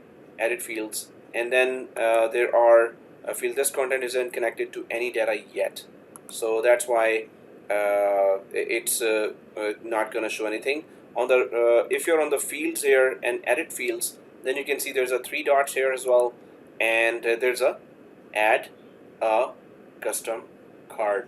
If you see that, then we can click here, and there's a data card it's showing here, but the data has to be connected to some kind of source here, which we did not have. So if you go for the data custom card, there's a select control here written there, right? So it keeps on going in depth, and select control, it's just a whole card that can be added here, and there's a draw to learn more about the custom cards here as well. But I'm just adding some tools here just to give you an idea. I'm going to close this now, right? And if you go down, there's a size here, there's a color, background color, the border color here, display mode, edit. This is the edit mode here, and then visible on, width fit is off. You want to select the width as well. And if you click the advanced here, so again the data fields, what do you want to put there? And if I go to properties back here, now this is all just you don't see anything here obviously, because that's going to become then an app. If you see that, I'll send you the link here, or I'll put that link on the OneNote, that how to create a basic app. When you say basic, it's still going to require a lot of steps there, and you might get overwhelmed. But if you're having some passion to create some app there with some functionalities, basic functionalities, then I'll put those links there. So guys, here there's a play button here as well on the top right. So if I click the play button, so if there was a data source, this just tries to show that it could have looked like an app here, but since obviously we don't have any data here, and we didn't create any app like structure here, so that's why nothing is showing. But play button just shows you how it will look like on the cell phone and as an app. There's a cross here on the right. I'm gonna click that cross, and okay. We were able to create some easy fields there, but right now we're not. Let me just check there. What else was, because I had to connect it to a data, that's why it is not showing. Just let me check it out. Yeah, there's no data source, that's why it's not letting us do that anything. So and there's a picture here that we can add. There's a media, but the main thing is that if I'll give you a quick video and how to create a Power Apps app, how to create a basic Power Apps app in SharePoint. Learn first. Oh yeah, I was talking about a guy. This is exactly that guy. So I think that's the only guy on the internet that actually has. He has a lot of videos on this. So let me just click one and give you that link. Here. This guy And is a so here full you can see, authority here's on some of that. the other apps I've done. This guy's really powerful. So if you want to go ahead and really work on this, I'm just gonna share that link on the chat right now. You can even come up with the app even now in the break while we are about to take a break. So I'll just put it on one note as well.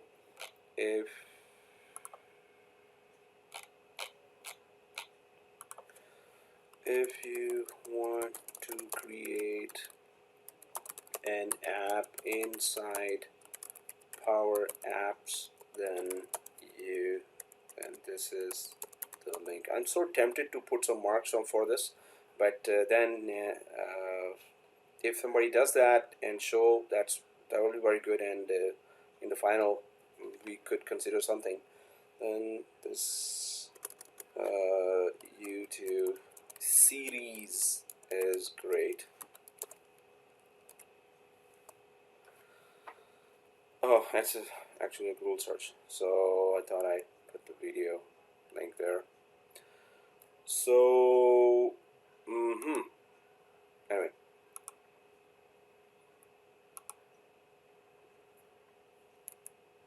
I'm on Dropbox. Okay, so I think I closed that link as well. But if I go back, yeah, Power Apps. Yeah, I closed it.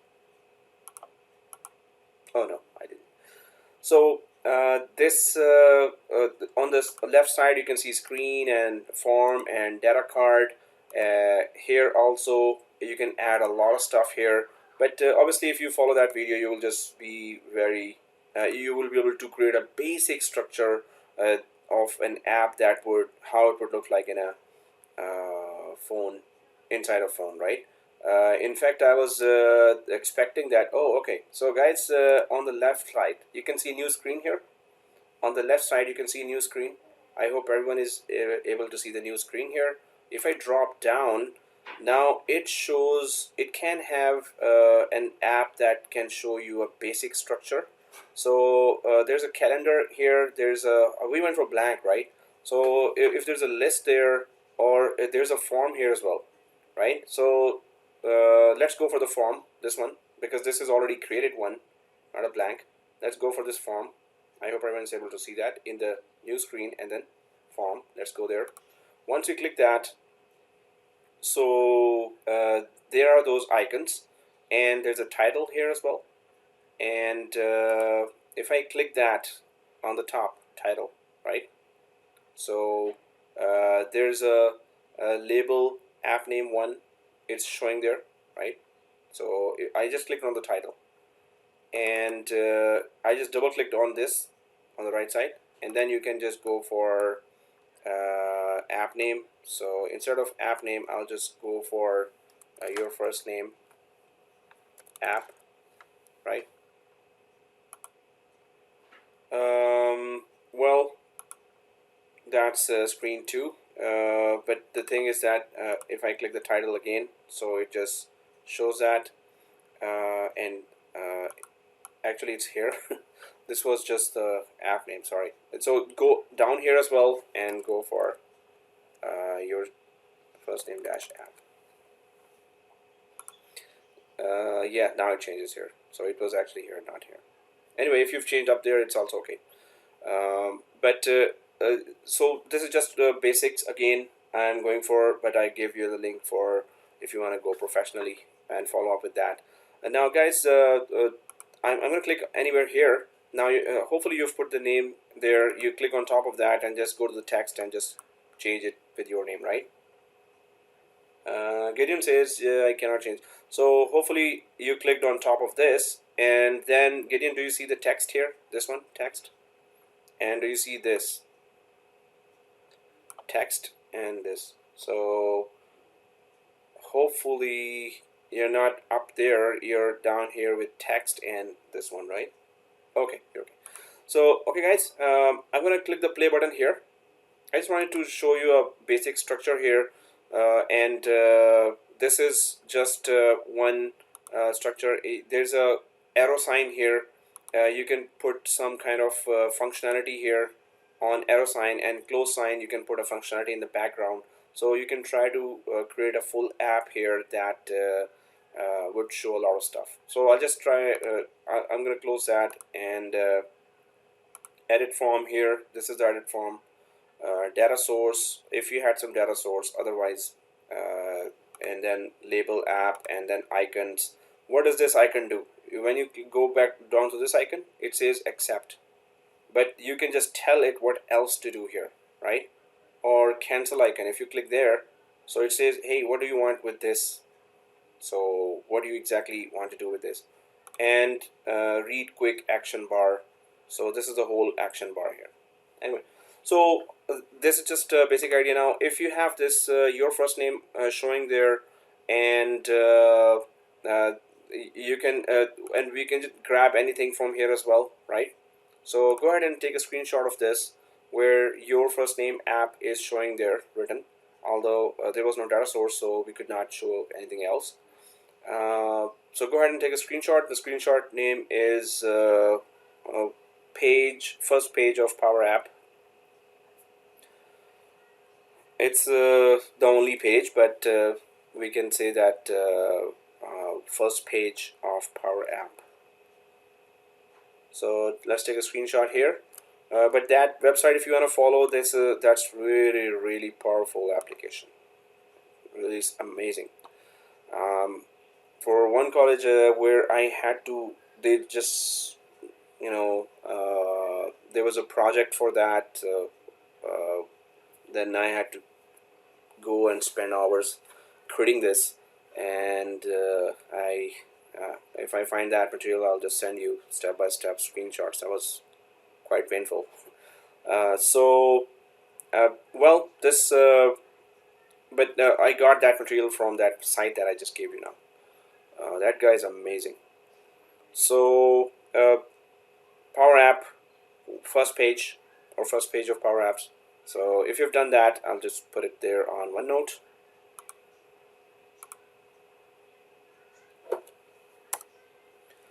Screenshot 3.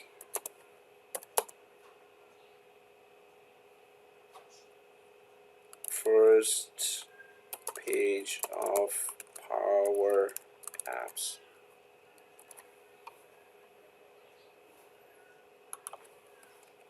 COMP3121 equals screenshot 3, first page of Power Apps. Okay, so I'll just go back here. Yeah, so I had to open it in another browser to be able to see all this. I'll just go back to where the SharePoint screen in Chrome incognito mode. Incognito is this. Yeah. So there we started. We were able to do Excel, export to Excel, and then we also went for Power Apps there, and we took a which is a screenshot for just the first button. But you have the Google site, and that would really be a cool thing. And if you really insist, I can give you one video there, I can choose from that guy YouTube's one video and make it as a project for you. Just follow this, make what this guy made, just make it exactly like that with your name there, obviously, and you get then the project marks. So you don't have to figure out, but you can if you want to go more creative. So we were talking about Power Apps, and then there is scheduling. So if we click that scheduling here, turn on scheduling to enable page authors on this site to select a future time to publish pages and new posts. So in future they want to publish more pages, then they can schedule that when we publish the page, then it should just on that day it should get published and be seen on this SharePoint page. So there's that enable scheduling written there, and if we click that button here, if you disable scheduling on the site, previously scheduled pages and new posts will still be published at the specified time. So just the scheduling option that you can enable, if I click that here, the URL, which is learn more. If you have a content completed but you can't publish the page or news post yet, you can schedule the page to go live at a specific date and time in future. So yeah, it seems like, and then there's scheduling, and when it is turned on, that's it. Schedule a page. So page details here, after scheduling is enabled in the site, authors can schedule a page using the following steps. So what do you do? On the page you want to schedule, at the top of the page, select page details and slide the scheduling toggle to the right for the on position. So there's a change thumbnail description. So whatever page is there, so we need to just go to the page details, and then you can just scheduling option then will be available. So first you have to enable it, and then the scheduling option gets enabled. So I'll just put that screenshot, how to enable scheduling for a SharePoint page.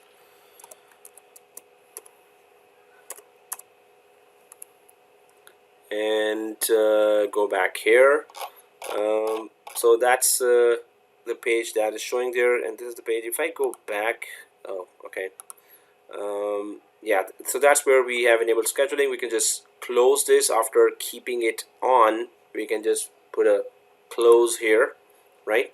And so we have actually one page created here, or this page is actually showing here as well, right? This page is showing here. If I just click on the three dots here and preview, share, copy link, manage. So details is written here, right? Is there schedule written directly here anywhere? Nope. So details is at the end. So how do I went? This is the page. There are three dots here, and then there's a details here, right? If we click the details, so yes, the scheduling option is actually off, but we can just turn it on and publish at this time. So enter the value. As soon as you click that, enter the value on top of this. So first I turn it on, you go ahead and turn it on, then put a date there, and you can just go to the right side, there's a calendar, right? And schedule it for tomorrow. Just click 5, that's it, right? And that's it. So that's how, and then click anywhere else. So how did I go there? 3 dots for the page, and then details, and then go just scroll down here and enable scheduling and click the enter a value here. I can't see that. Gideon says can't see that.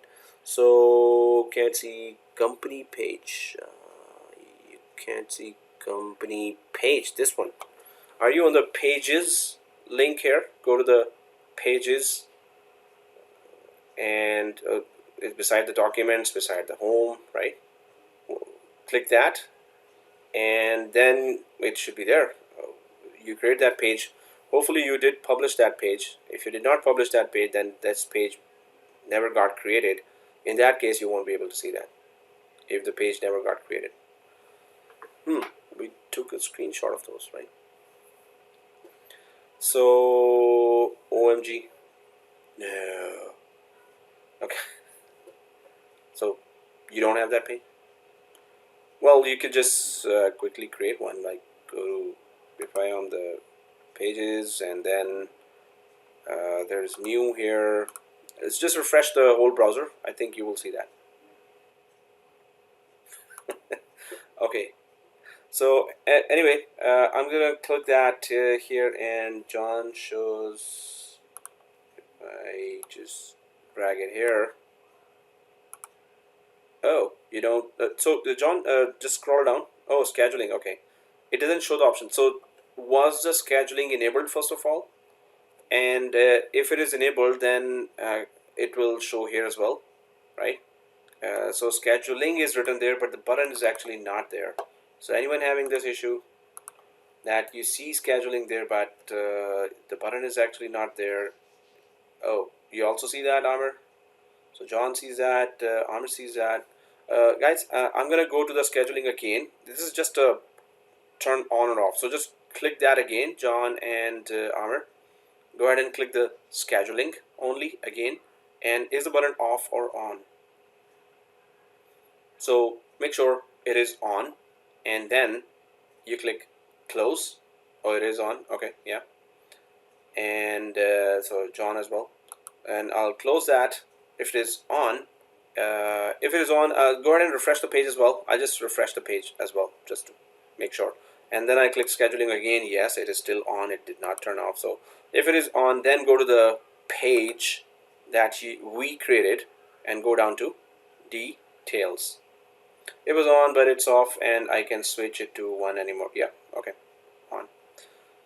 So details, then go to the page and details, and yeah, you know where to go then. Scheduling, and just simply schedule it, right? Okay, it shows up now. That's good. Okay, so once the scheduling on the right side is showing, that's your screenshot number 4. So SharePoint page scheduling, you can say. So this page will be published on this date instead of, so when it is published, then only others can see. If it is not published, no one can see that. It takes time to turn on. Oh, okay. So guys, screenshot number 4. Yeah. Excuse me. Yeah. My schedule is on. I can't see it. I try to refresh it. So what do I do? Okay, so again, go to the pages, and then click the scheduling. So Kingsley, is it on right now or off?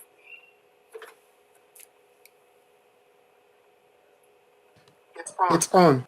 Okay, then close it on the top right, and then refresh the whole page here, like me. Refresh the whole page, and then again click scheduling and check if it's still on or not. So if it is still on now, then you should be good. But yes, for other students, yes, also it is taking time for that whole feature to appear in the page. So if you see after refresh again in the scheduling that it is on, then close it again. Now you can go to the page 3 dots here and go to the details here. And once you go to the 3 dots and details, then now hopefully you're seeing that there, the scheduling. When you scroll down here, you see the scheduling. So if you see that scheduling, that's your screenshot number 4. SharePoint page scheduling is the name. SharePoint page scheduling. That's the screenshot number 4 name. So I'm gonna take a sample screenshot now.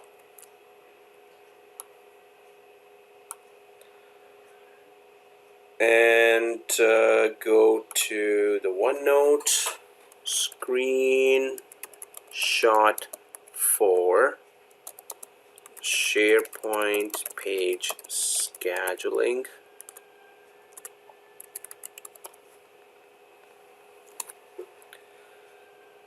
and take a screenshot. I'll put it here as well. COMP3121 screenshot for SharePoint paid scheduling. Okay, so okay, screenshot 4 done. And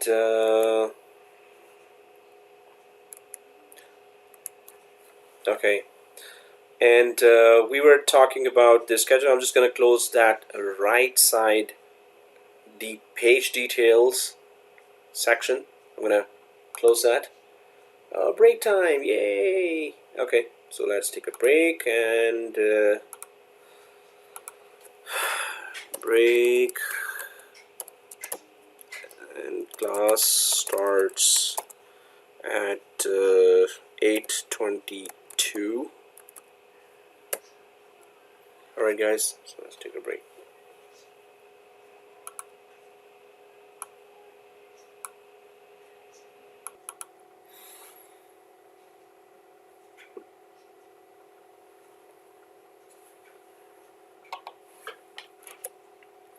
Alright, so here we were talking about on the pages.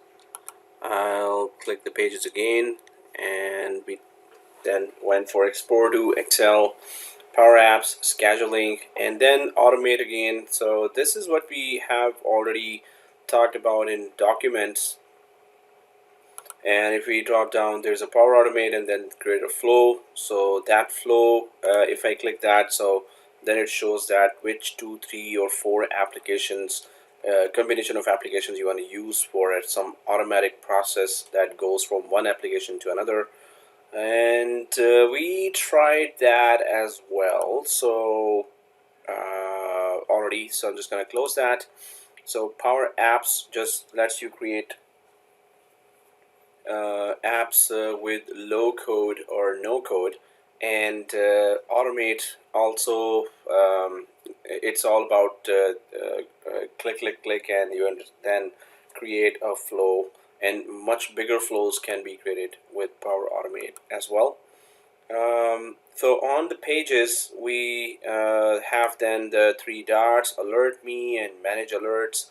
So alerts are normally for, obviously, if you suppose you want an alert for if somebody uploads something here or somebody deletes something here. So if you go inside the 3 dots and then click the alert. So I'll click the alert me. So there's an alert title here, and that is site pages, and send alerts to, yes, that's your logged in username showing here. So enter the title for this alert. This is included in the subject of the notification sent for this alert. So we can actually change the title here, that company. So your first name, company site, change alert. So dash change dash alert. So your first name, company site,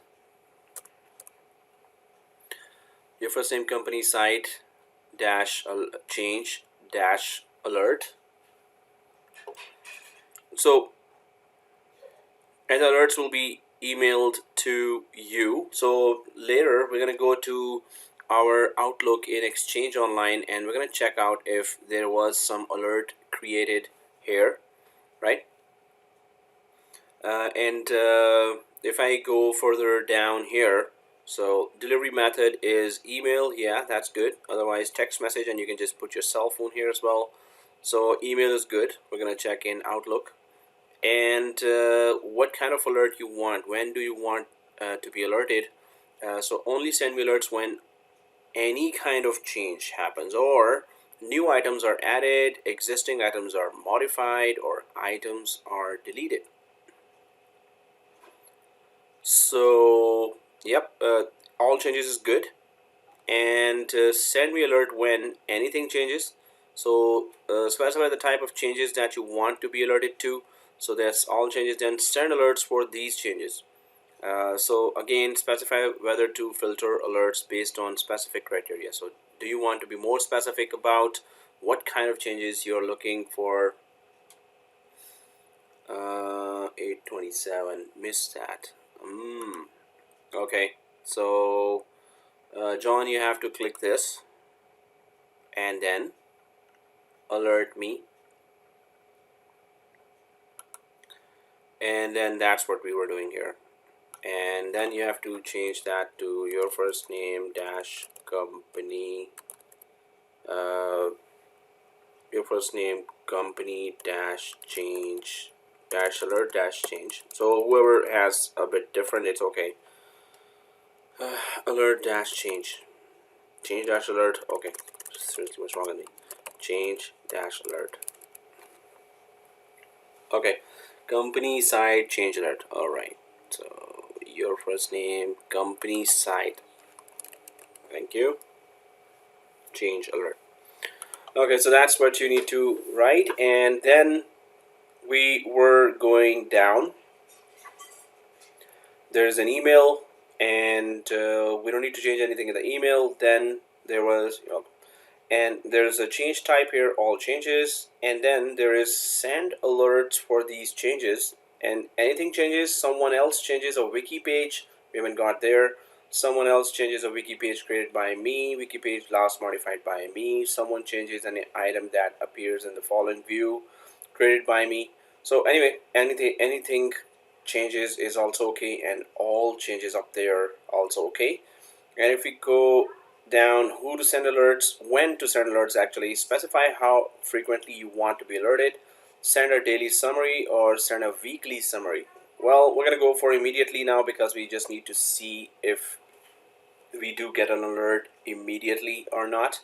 So nothing else changes here other than that we just put a name on the top and everything else is the same. So I'm gonna press O and K. So let's click OK. No changes other than just giving the title, right? I'm gonna press OK here, and well, we can just create something new here or modify something here, and the alert should be created. How about if we go to new again and add another link? So I'm going to go to new and I'm going to click the link again, and once we click the link, you can just put any website URL here. Suppose we go for https://www.cnn.com, right? So that's pretty straightforward. So https://www.cnn.com. Once you put that, that's it. We can click create, right? So what we're expecting now, we're going to go now to our Outlook, and we're expecting that an email should arrive there alerting us that a link was added on the page, and that's the URL for that link. So we need a screenshot of that email in our Outlook. So let's click that create now, and once we click the create, so well, another item added here on the page, and the alert should be gone already. So I'm going to go up to the actually not the admin center, the first page, right? When you log in, that's the first page that opens.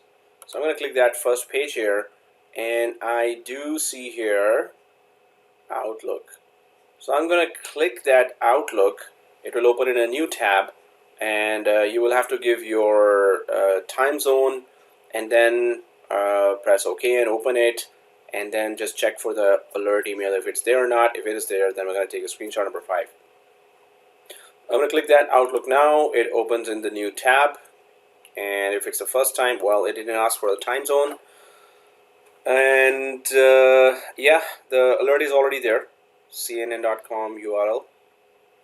So I'll click that, and yes, the alert is there, and that's going to be our screenshot number 5. That SharePoint page alert is the name. So screenshot number 5, SharePoint page alert. Screenshot 5, SharePoint page alert. So I'll take a sample screenshot now, and you will take your screenshot, not mine. And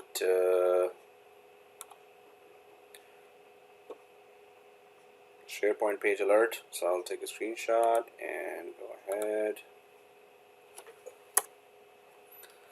So screenshot 5. SharePoint page alert.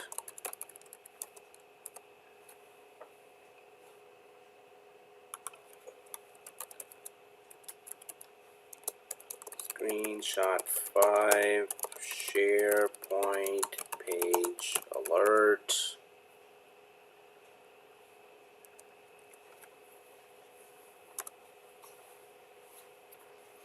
Alright, so SharePoint page alert, and let's go ahead.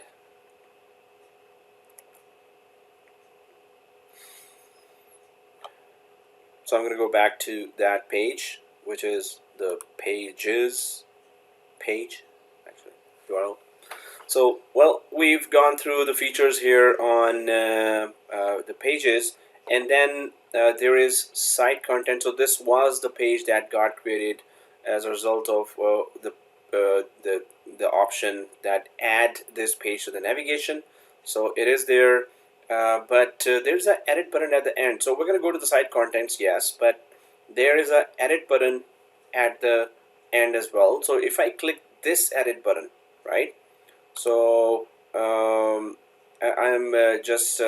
I've just clicked this edit button, and then you can see that the navigation menu items are here as well on the left side, right? But then you can just put them up or down, or especially that page that is kind of a long name there, and there's a right click here as well, and either you can move it up or down, or we can actually remove it. So that's what we're going to do. If you click the edit button, if they have appeared on the left side here, and then there is this page that we added to the menu or the navigation, we can actually go down and remove it now. So let's click remove, and it's gone. So we need to just simply save it, and let's click save.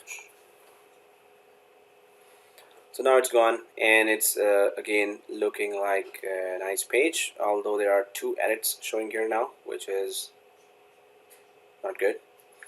I'm going to refresh this page now after removing the extra page that we created. I'm going to refresh that, and yeah, now it looks normal.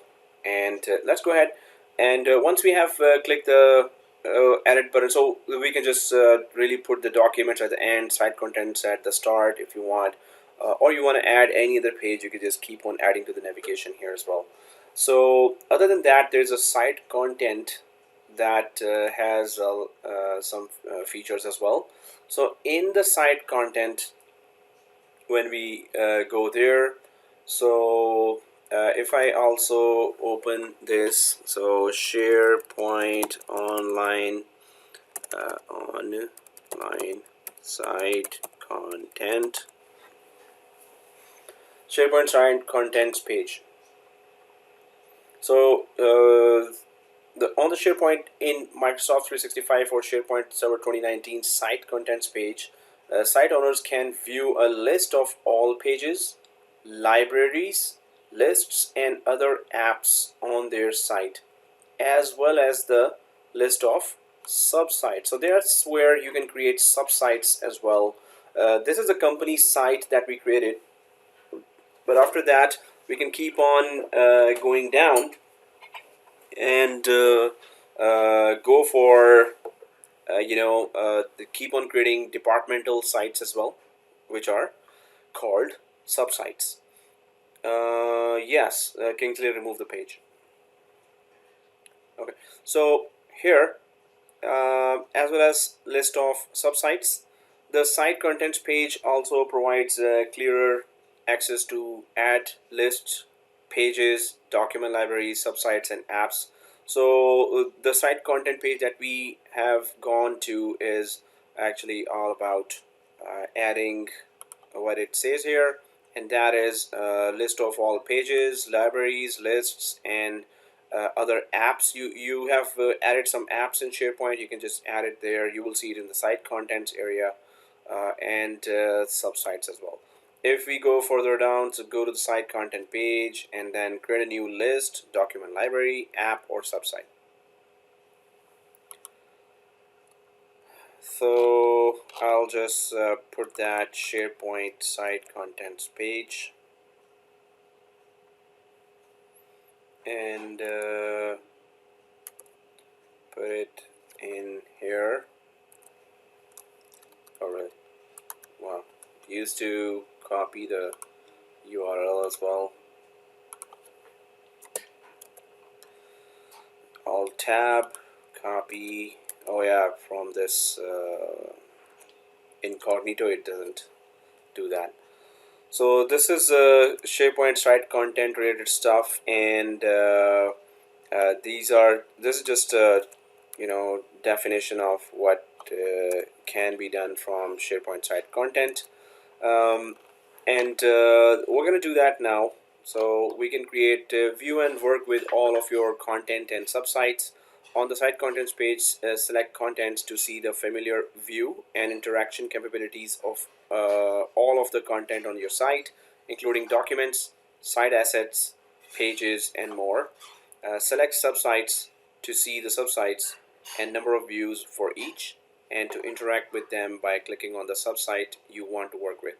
So anyway, let's do that to understand it. It's gonna keep on going and give the details there. Get new features list, expand your office skills. Yeah. Okay. So let's go back, and well, I'll go back. And in the site contents, you can see in the contents the documents, form templates, style library, events, site pages. But what you can do here is this, the new button here, and there you can just create a list, page, document library, app, and subsite. So we can go for the list here that is showing already. So let's click the new button, and then let's click the list as well. So once we click the list and create a list here, obviously as the name says, it's there are templates here as well that you can create. Issue tracker, you have whatever issue you find in the by the clients that they are reporting, so you can just put the details of the issue here. Employee onboarding, so that's that form where it would be a proper list there with all the options for a new employee who gets hired, and what is the process of a new employee to introduce to the company assets and resources, and who's who in the company, or when you're giving the devices, a new laptop is given to the employee, or whatever assets of the company are assigned to the employee. Event itinerary, and that's wherever you're traveling. Asset manager, that would be very useful. Okay, anyway, so yeah, I was actually, the place where I do contract, so I was looking for an asset manager. Oh, so there it is. Anyway, so recruitment tracker, travel requests, work progress tracker. So that's good that there are in content scheduler. So that's pretty straightforward. Like these are some of the common ones, common lists that people or in companies employees would want to create, right? So if we go for there, that is employee onboarding. right? So let's click that employee onboarding here. And once we click that employee onboarding, so there's manage your new employees onboarding process from day one, share resources and contacts, and get your new hire up to speed quickly. So a new hire should just new hiree should know that who's who and what's what and what's where and what devices he or she's getting. So work sign offer letter, it starts from there before joining, and then set up your laptop, intro to the team, set up one-on-ones with team members, and then there is immerse yourself in the product, end of week 1 check-in, and then complete all scheduled trainings. So yeah, so that's just a regular process, but you want to change even now the template, you can just change from the left side as well. So these are all the stages through which a new employee goes when the employee is hired. So let's click that use template here, and once you click the use template button here, so it says what do you want to call it. So well, we're going to just start with our name, your first name, company, and dash employee onboarding, right? Please, how did you get here, please? Oh, I'll click cancel. New, hopefully you're following, list, and then there's employee onboarding, and then use template, and then yeah, so your first name dash company dash employee onboarding. So what is your list about? So it is about onboarding newly hired employee. Wow. Okay. So onboarding, yeah. On. So you can just type all this and show in site navigation. So do you want this form to be actually showing way up there? And well, there could be other announcement forms that could be there, but can we even put a list? Actually, it's not a form, it's a list, right? So do you want to put a list on the top company page here? Maybe there are some lists that maybe for 1 week you're putting not the employee onboarding, but other lists that you very critical list of a product, okay, new product released, and or a company actually ordered a lot of laptops there, and those laptops have arrived, and maybe you want to put that list up there. Okay, your laptop is actually on this room, and go through this procedure to claim that. So but show in the navigation side, we're going to keep it clicked, and then we can see that how it does it look like. So other than that, let's go ahead and click the create button. So let's click the create.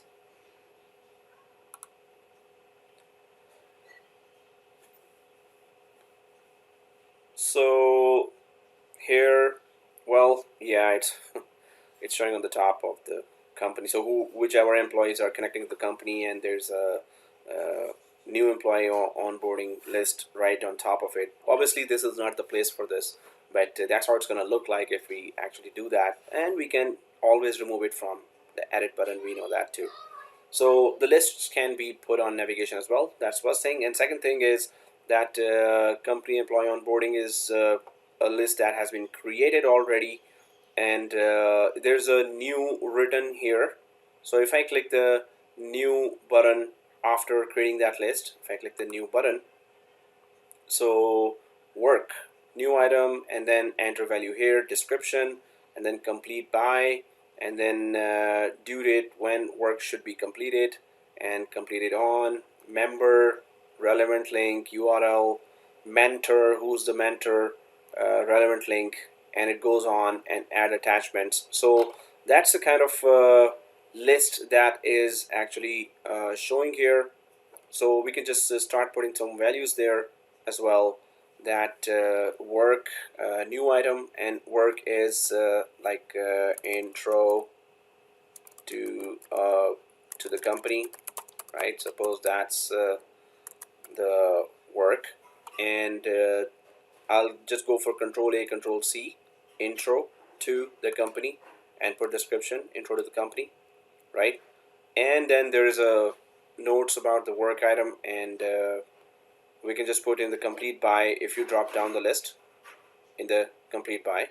So I clicked it on the new, and then this page opened, and I just put here intro to the company, copied it and pasted here as well. So we're just filling up that list, right? Just one line of that. Complete by, and before joining or first day, intro to the company would be first day, right? So when should the intro to the company be complete? So that's, we can just click it first day, right? And is it complete or not? Due date when work should be completed, or you can just put it up there that is it complete already or not, and then completed on. If no, then there is a enter a date on which work was completed. So this is a list of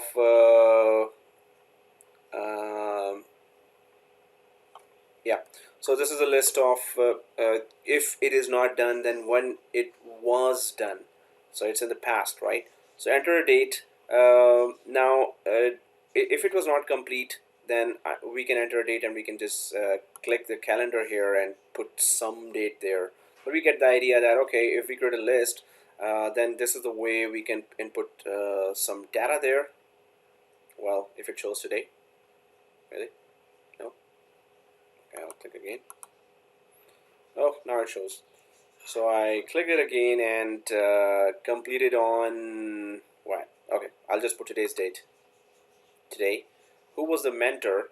Enter a name or email address, point of contact to help with the work item. So introduction, who introduced you to the company?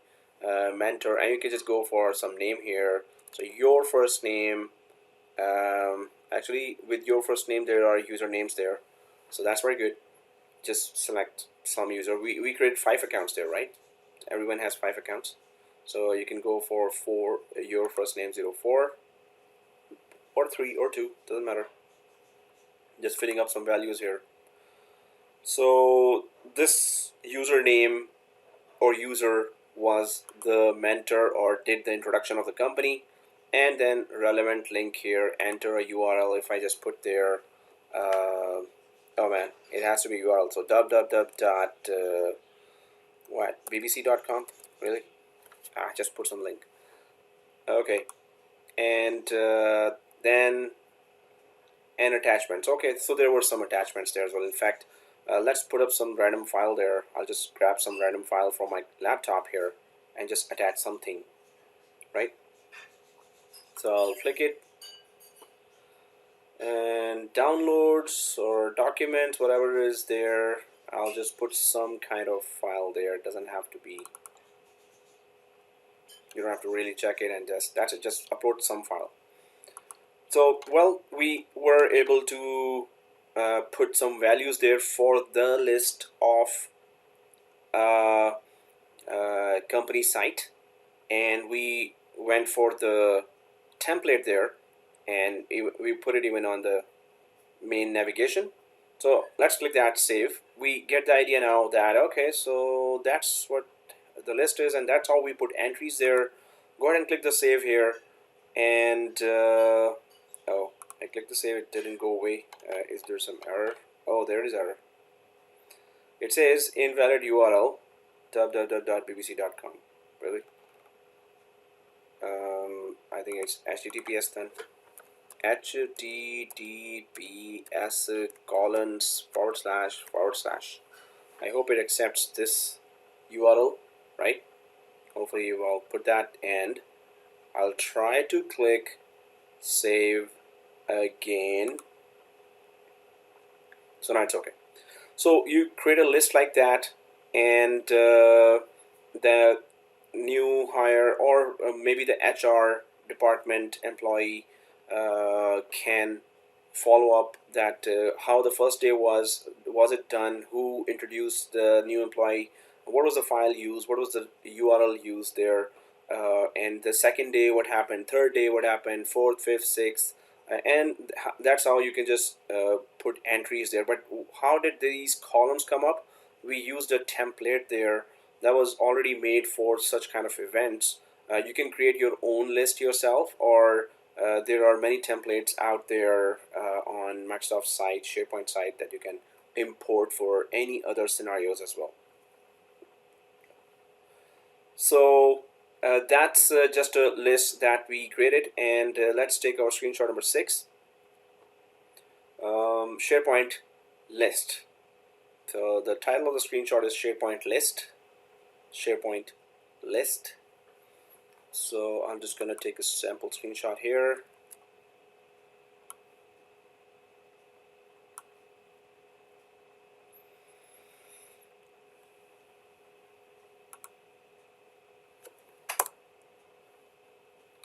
Screenshot 6, SharePoint list.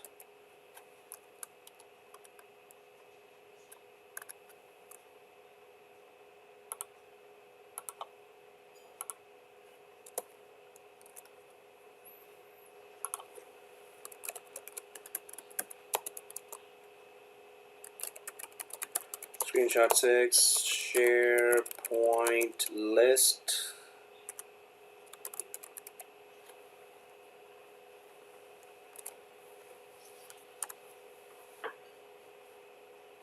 All right, so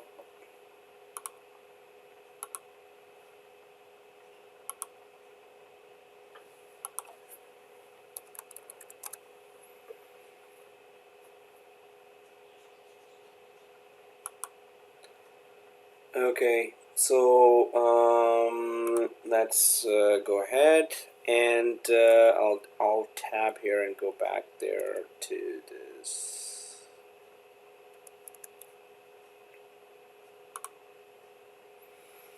Now, once we go to through the list here, that's good. We can just we wanted to actually see that, okay, we can put it on navigation, and that's how it's going to look like, and it actually doesn't look good. So let's just simply remove it. We know how to remove that as well. So we can just click the edit button here. Once you click the edit button on the navigation bar here, then you can go down to this list that you can get rid of, at least from the navigation bar menu, we can say. So remove, it's gone, right? And save. So hopefully everyone was able to do that. Let's click save, and it's gone from the top. And I'll just, once you click save, then you go for share or refresh the page as well. Refresh. All right, so the list is created, and inside the list there's an edit in grid view, there's a share, there's an export to Excel again, Power Apps, and automate. So you want to create an app out of that, or you want to automate this process. If anyone adds an entry here, so automatically there should be an email going to someone, or there should be some other application that should do something else. So you can just do all that. Now we have tested all these before as well. You can play with Power Apps. Suppose you have multiple entries here, 5 or 6 lines, and then those entries should show in your app that you create there, and how would it look like in the cell phone. You can just view that too. So anyway, there's that new, and you can keep on putting entries for this particular list called your first name, company, employee, onboarding. There's an edit in grid view also option showing here. If I click that edit in grid view, so it just shows like this, and you can keep on adding new items in that list as well. It's just the change of the view, and you can see all that. There's a plus sign here at the end of the edit in grid view, so there's a plus sign here, right? So if I click the plus sign, so you want to add another column that should have text or a number, add another column that should have a date, although we have that, and person or group location, you want to add a column. Location is actually not there, And then there's a more column types as well, that you want to add more column types for the newly hired. So in which location, in which branch that newly hired employee was introduced to the company. And then if we click that more column types here, then more column types come. And single line of text, multiple lines of text, choice menu, number, currency, date and time, it goes on, yes, no as well. Calculated, calculation based on other columns, location, and it goes on and on. External data, and what kind of metadata you can give, or description. So these are just all the rest of the columns that you can add for a newly hired employee. And in one row, this much information or some more information you want to add, so you can do that. Choice menu to choose from. You can just add a column and then click here, so it would be a drop down menu, right? So these are all the columns there that you can add. I'm just gonna click close here, right? And what we can do quickly is we can still click the plus sign here, and there's a location showing here. So what we can do is click the plus sign at the end and simply click location as well, right? So it just simply adds a location. So when you add a new item, so the location has to be added there as well. That's the only other thing, right? So and now we're gonna go ahead and exit grid view, exit grid view, so it's back. So this is just one list that we created, and that was a specific scenario, employee onboarding, so only those kind of values were there to be added. Suppose it was asset tracker, suppose it was itinerary related. So now let's just go back to our site contents here, right? And so this list is appearing here. Suppose you have a lot of lists here, all those will appear for the company site in the site contents, whatever number of lists you want to create. So it's a good place to have the list, and any new employee could be just told that, hey, go to the site contents on our main site and then go for this list. Or just the link, employee is given a username, password, and he or she opens an email, and you can just share that list with the employee. Excuse me, admin. Okay. So I'm going to click new here again, and I'm going to go to list again, right? And then I'll in fact go to the asset manager. So I click the new on the list. I click on the site contents, and I click the list again, and then I'm clicking the asset manager. Let's click the asset manager, and then it's a pretty simple asset tag, status available, who's the manufacturer, and then model, asset type, color, serial number, purchase date, purchase price, order, current owner, previous owner, due date, condition notes. So that's a lot of information for the assets. And if you have already selected the asset manager, then let's just click the use template here as well. Let's click the use template here. Oh, Gideon says go back. Okay, so site contents and new, and then list. Site content, new, and list.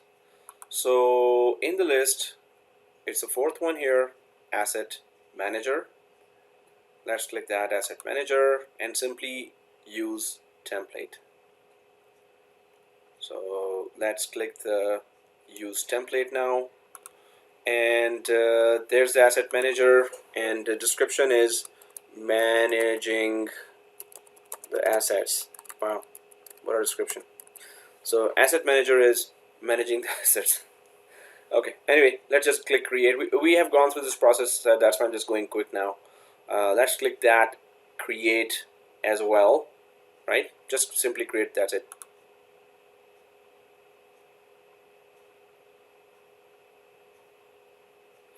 and it first takes you to, oh man, so I didn't uncheck that, so it's also showing in the navigation bar. So default option is this. And then yes, the asset tags, if you click the new item, then it's gonna fill up the form. So if I click the new item, so that's the full for one. Suppose you purchase a laptop for the company, or the laptop is being or employees it has resigned from the company or has been fired from the company, and he or she had a laptop there, so so she would be the current owner, but then when it is returned and that laptop is actually formatted and then given to another employee, so that would be the new employee, new owner, so all the information can be placed here for the asset, to really track that, and it's a really tricky thing. Okay, I'm going to close that. Sorry, yeah, we didn't put any value here, so we can just simply close it here. We don't actually need that. And asset manager also ended up on the top, so I'm just going to click edit and remove the asset manager from the top navigation menu, right? So I'm going to click the edit for this, and I don't need the asset manager to be on the top bar, but so 3 dots, we know now what to do. Just go ahead and remove that, right? So hopefully you were able to do that and save. Okay, so well, one more list was created, and I'm just going to refresh that whole thing. After clicking save, just refresh and simply go back to site content. So 2 lists were created there in the site contents, and second one we just went quick because we already know how to create a list now and how does it look like and what kind of questions it asks. So I'm going to go back to site contents again after adding the list. So now you see that asset manager is there and the employee onboarding. 2 lists are showing in the site content, and they could have been shown here in the navigation bar as well. So well, that's list, and if we go down, actually up to new, so there's that page, which is exactly what we did already here, so we don't need to do that again, but you can come from here and create pages, and inside the page what you do is you go for the web parts. So the most important thing about the page, when I put in the midterm quiz, that pages have web parts, and those are just small application or applets, we can say, that serves a specific purpose. So well, that's we've done the page already. Let's go ahead, and there's a document library here. So let's click that document library, and so it would be your first name dash document library. Okay, I'll just put space here. So your first name document library, and Control A, Control C, and in the description click and Control V. So here that's it, just and showing the site navigation. So well, we'll check it out that how well, actually we know how it will look like, so I'm just going to uncheck that now. We don't have to add this to the navigation, site navigation. Let's click the create here after putting that name, your first name dash document library, and here, so well, the rest of the options are same, but let's go for the new. And what are the options in a document library? So well, that's what it does. You can just create your own new document library. Just name it something. Suppose sales department has their own document library, marketing departments have their own document library in a company site, right? So you can have all that, or you can create a sub-site first and then create your own document library. So here, once inside the document library, obviously you can create all the Word, Excel, PowerPoint, OneNote files, link. You can just create, add URLs. It's just a library of documents. So document library, right? So I'm just going to click that folder here, right? Folder. And in the folder, you could just go for sales space documents, sales documents, right? And create. So you could, just like any document library, just go ahead and create that. And suppose I go inside the, so this is just one empty document that we created here, right? Suppose once we created that, so let's click on top of that, and we're inside now. So this is going to just be your hierarchy here, and you can just create a Word file directly here, or link here, and or plus add template. So the thing is that obviously you will just you can upload from the laptop or just create a new document. So not a big deal here, nothing complicated here. You just create a document library. So there's that your first name document library, right? So let's go back to site contents, and you can see that well, we already have a document library by the name of documents, but there is that document library that is already that we created as well, right? And you can see form templates is also a type of document library, and then there's a style library that is also a document library. So if any kind of collection of documents is there or forms is there, so it's a document library. So we can just take screenshot number 7 here, that SharePoint document library. Screenshot numbers. In fact, sorry guys, we need to go inside that. So let's click that. Let's go inside it, and that's how it just looks like. And just take a screenshot of SharePoint document library.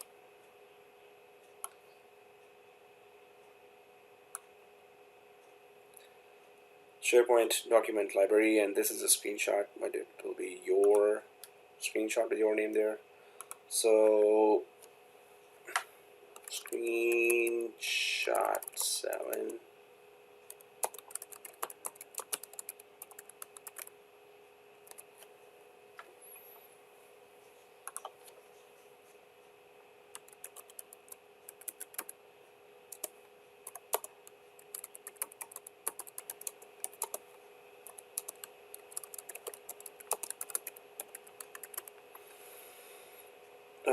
Screenshot 7.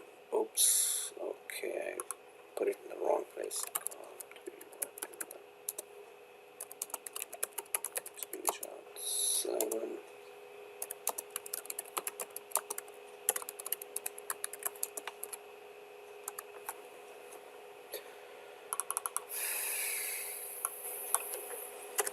Okay. So if we go back here, so that was pretty straightforward. Then we can go to the site contents again, right? We can go to the site contents again. Yeah. Excuse me. For the document, where did you take the screenshot? Oh. Documents? So go inside the document library that you created, and then take a screenshot of this.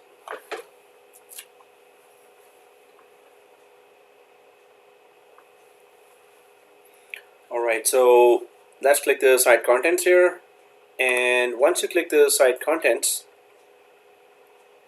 so we created 2 lists here. We created one document library that collects documents, and then we can click the new button again, and there's the app.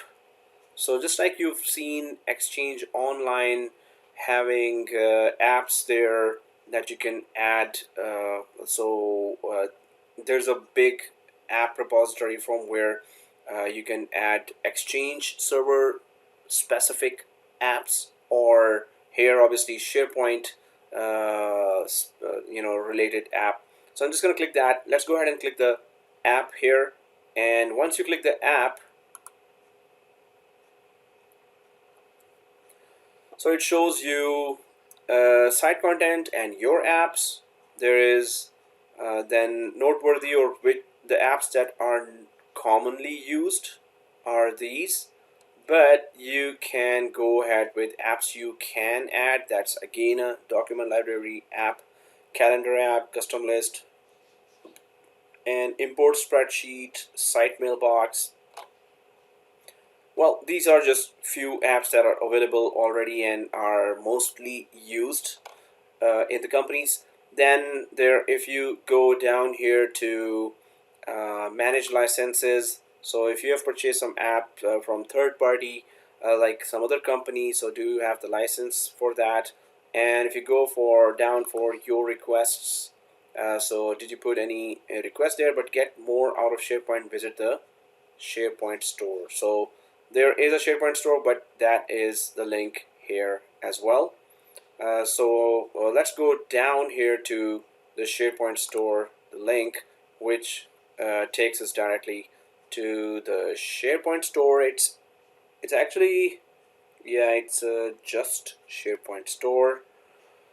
Like SharePoint related applications are available here: business, blocks and calendars, communication, education, forums, productivity, social media, training and tutorial. So all kinds of apps are there.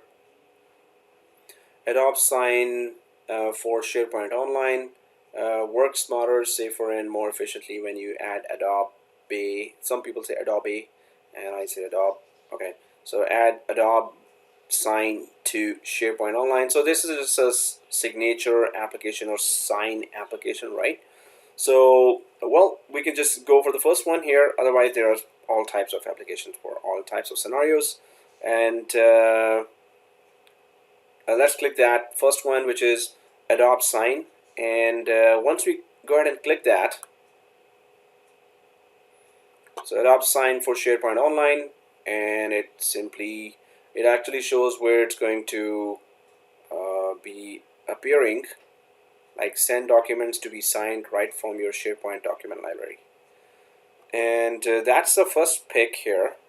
And if I go for the second picture, so the three dots were clicked, send documents to be signed, version, history. Oh, there's our Adobe Sign here on the top. And then, yeah, so all the screenshots are there. Wow, that's amazing. So you go to the three dots, then Adobe Sign should appear up there. And the three dots are for the document, obviously. Anyway, let's go to the free.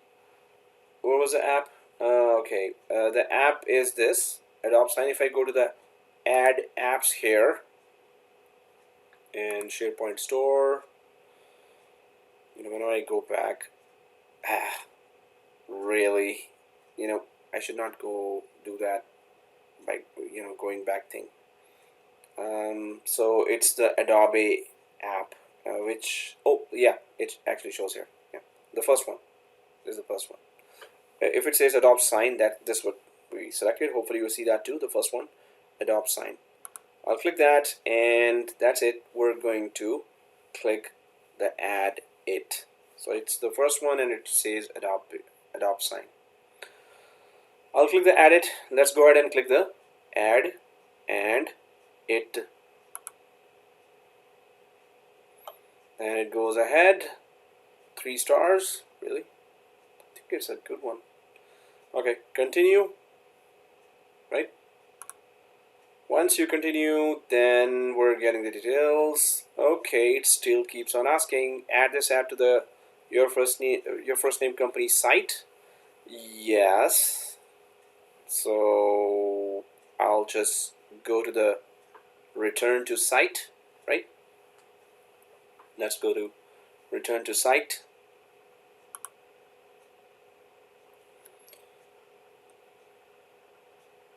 Okay, still. Do you trust SharePointOnline.echosign.com? Let it create or delete document libraries and lists in this site collection. Let it access basic information about the users of this site.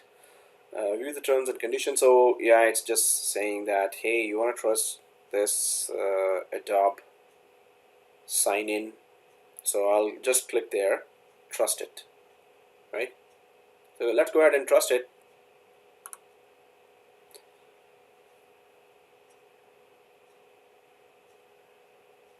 we're back finally. Well, the app does show up here in the site contents as well, so you added that, but we have to also check that if it's gonna show up where it's supposed to, which is that we want to have the document signed.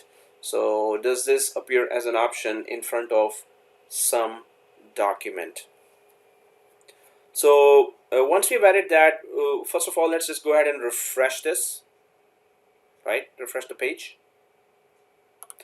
And once you refresh this page, now it is clickable as well, and it's not grayed out anymore.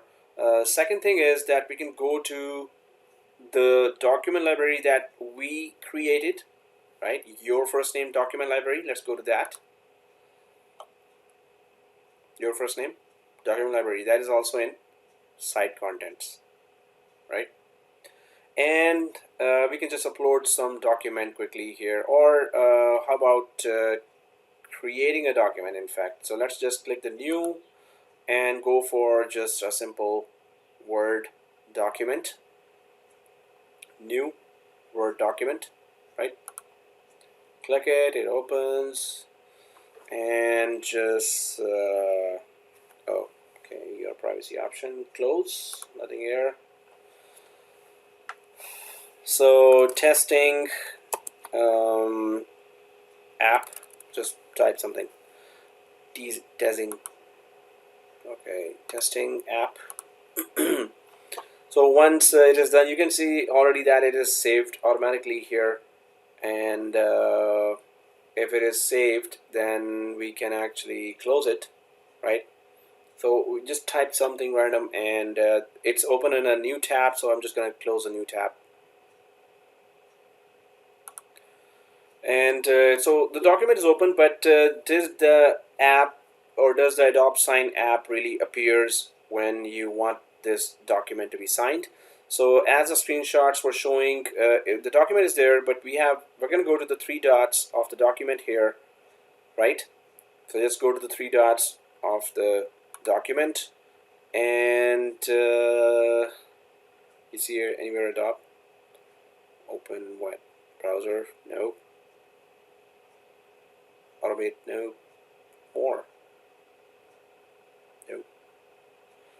Well, send for signature is there, but is it from Adobe? So you know what, I've added the document, right? So I'm going to refresh the page first, and then I'm going to go to that send the signature. So we've added the document, so I'm just going to simply refresh again once more the whole browser, and it was Adobe. Okay, there you go.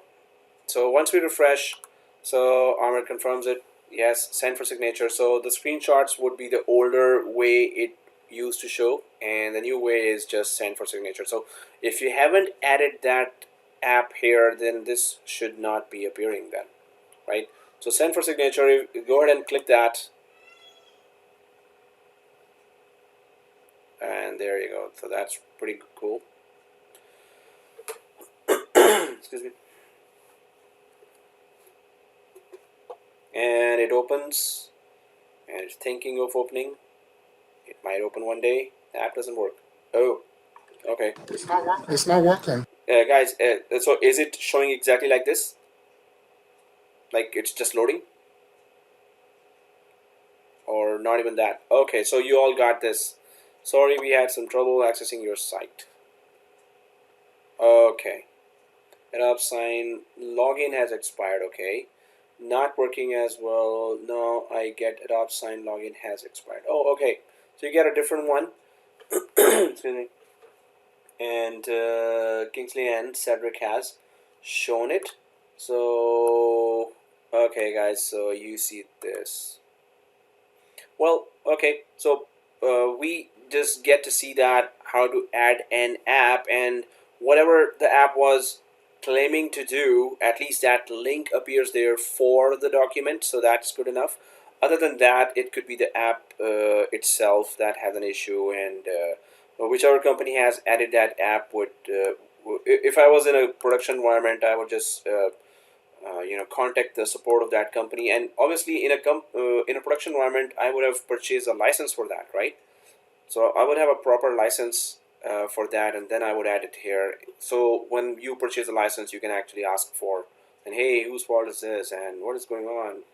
So there's a fix it button for me showing it, so it's not showing the same error as you are seeing there.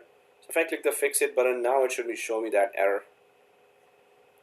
Actually, I'm inside incognito, so it could be because of that there's, but actually everyone is having that error, so that's why it's not just the incognito mode. So anyway, I don't need to really I'm just going to refresh that and continue. After refresh, oh, it's determined not to show me the error. Seriously? Anyway, let's go back. So the main idea behind the whole exercise was that how to add an app, SharePoint app, and then does it really show that option that it's supposed to show? Although after that it did not really work, but it showed that option anyway. So what we can do is so has expired. Okay, no matter how many times you refresh it, you'll still get an error. Okay, so yes.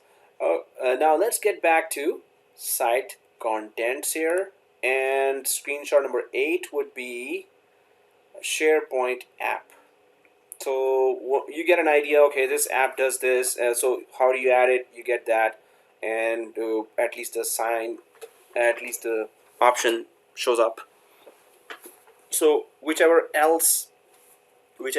other app you try to add, this is kind of the same procedure. So let's take a screenshot here, and SharePoint app.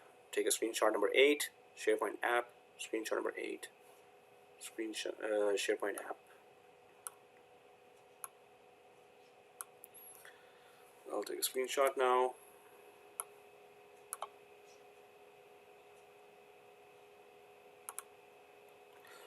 Okay, screenshot 8 equals SharePoint app.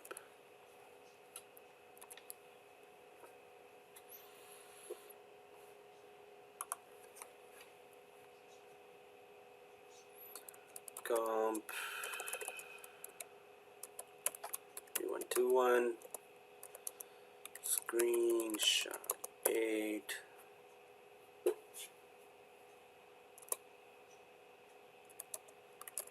SharePoint app. Alright, so there's that screenshot 8 and SharePoint app. Let's try to go back.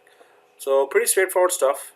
And if we go down further, so there's a subsite written there, and that subsite, let's click that subsite as well.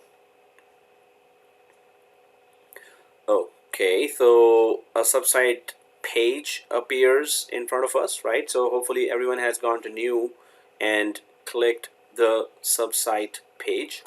So, well, as the name says, it's a sub site. Well, we can just go for your first name sales DEPT. So your first name sales DEPT department. Control A, Control C, and in description you can just put Control V and put that name there as well. So your first name. Couldn't see it. Couldn't see what? Okay, I have it copied, so I'm just gonna go back here. So Gideon, you go to site contents, right? Where we were already anyway, and then you go to new, and there's this sub and site. Okay, so let's click that sub and site, and I was copying or putting the names there. And obviously that same name, or even smaller than this name, could be there as well, like just sales here, because already the link is long. Or well, I'll just stick to this. There should be no space at least. but you can see that it just gets added to the full site name. So it's your first name company. In fact, on the top you can see the company, the domain name, then the sharepoint.com, then sites, and then there's your actual company name, and then after that the sub site will be added. Now when you go to the sub site, you go down here, so you can see collaboration. So these are templates, and are you creating a sub site that should have a template for team site? No Microsoft 365 group support there. Team site, classic experience, even older, and or project site. And then there is another tab here that has document center template, records center template, basic search center template, and visual process repository. And then there's Do It Enterprise, which is SAP workflow site. So it's a template with SAP workflow, and that's a SAP is a company, or it's a software, right? If you go back to the collaboration template here, so there's that team site. Now this team site template is not actually going to create a team, which we saw before, that when we created a site for, there was a communication site and there was a Teams site, right? So when we went for the Teams site, it created a group, it created a team, it created a site as well. Three things it created. But this is sub-site. It says it's not going to actually create a group here in this. So what we can do is we can just select that team site here as the first sub-site. So you select that template, and then this template is selected, and then go down. Use same permissions as parent site. Yes, that's okay. What are the permissions there? Well, you can do anything you want as long as you're the administrator. And then it says here navigation. So how would you want to show the sub-site that you're creating? Where do you want it to be shown? Is it display the site on the quick launch of the parent site? So on the left side you want to show that, on the top you want to show that on the parent site, or use the top link bar from the parent site. So display the site on the top link bar of the parent site, use the top link bar from the parent site. So there are these two different ways that it can show, but it will show on the top. So it's already pressed yes here for display the site on the top link bar, right? Which is good enough. So not much here other than you selected a template and you just give a name, right, and description. So if we go way down here, then click create and 8. So let's click the create.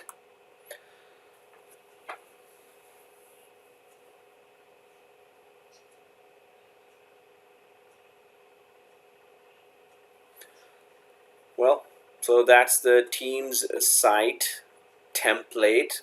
That's how it looks like. And your first name, sales department, or the sub-site got created here. The sub-site has on the left side showing everything. It's home, notepad, documents, pages, site contents of this sub-site, recycle bin, and edit, right? Now question to you would be, if you want to quickly answer this or figure it out, because you will have to figure it out. I want to go to the parent site from this site. Can you tell me the way to go to the parent site right now? This is a sub-site, right? So I want to go to the parent site. Anyone knows how to go to the parent site, which showed their your first name company site? Anyone knows how to go from here to the parent site without okay, Amir, so you already know that. So no, is there a link here? Is there a link here? Is there a button here that we click and it should just take us to the parent site? Is there not? So I can click the home button here, right? So if I click the home, well, this is the home.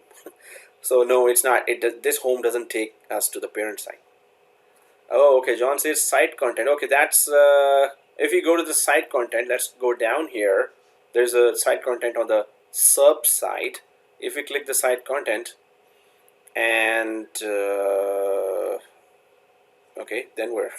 So it's not home, right? Yeah. So this home is the home of the first page of the sub site, right?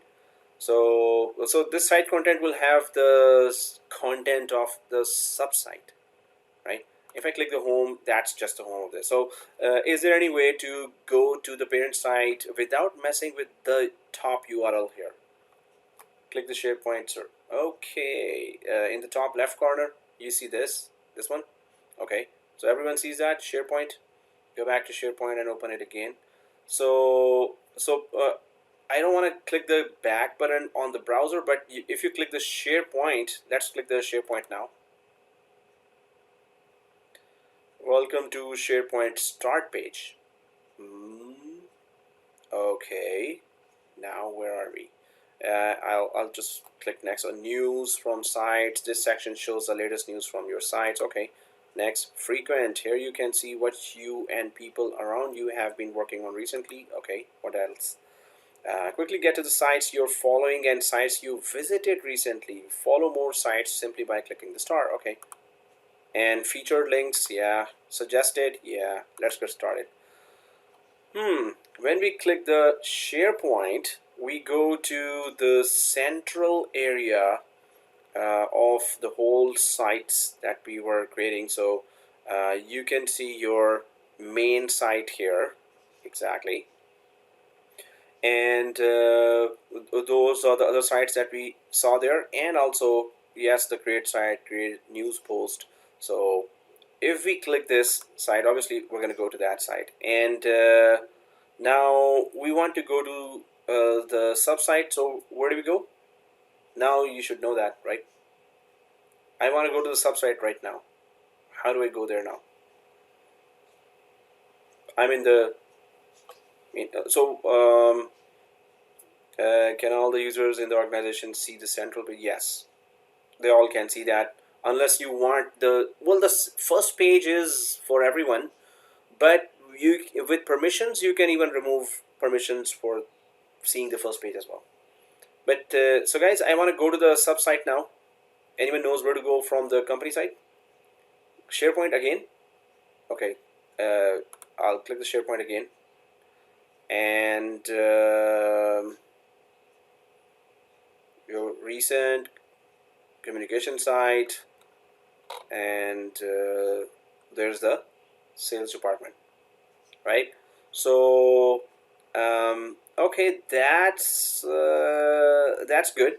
Yeah, so I'll click the Sharepoint. I'll go to the company site, and I could have gone for site contents here, and in the site contents there's subsites, and you can see the subsite here as well, right? And or site contents. Okay, there you go. It says, why don't we add the link to those page in the nav bar? Yes, exactly. That's where we were going. What are we talking about? So if I go to home page here, I'm on the home page. I want to add the subsite link here in the navigation page, right? So how do I do that? I want to add a link here. So there's an edit button here, right? So I'm going to click that edit button.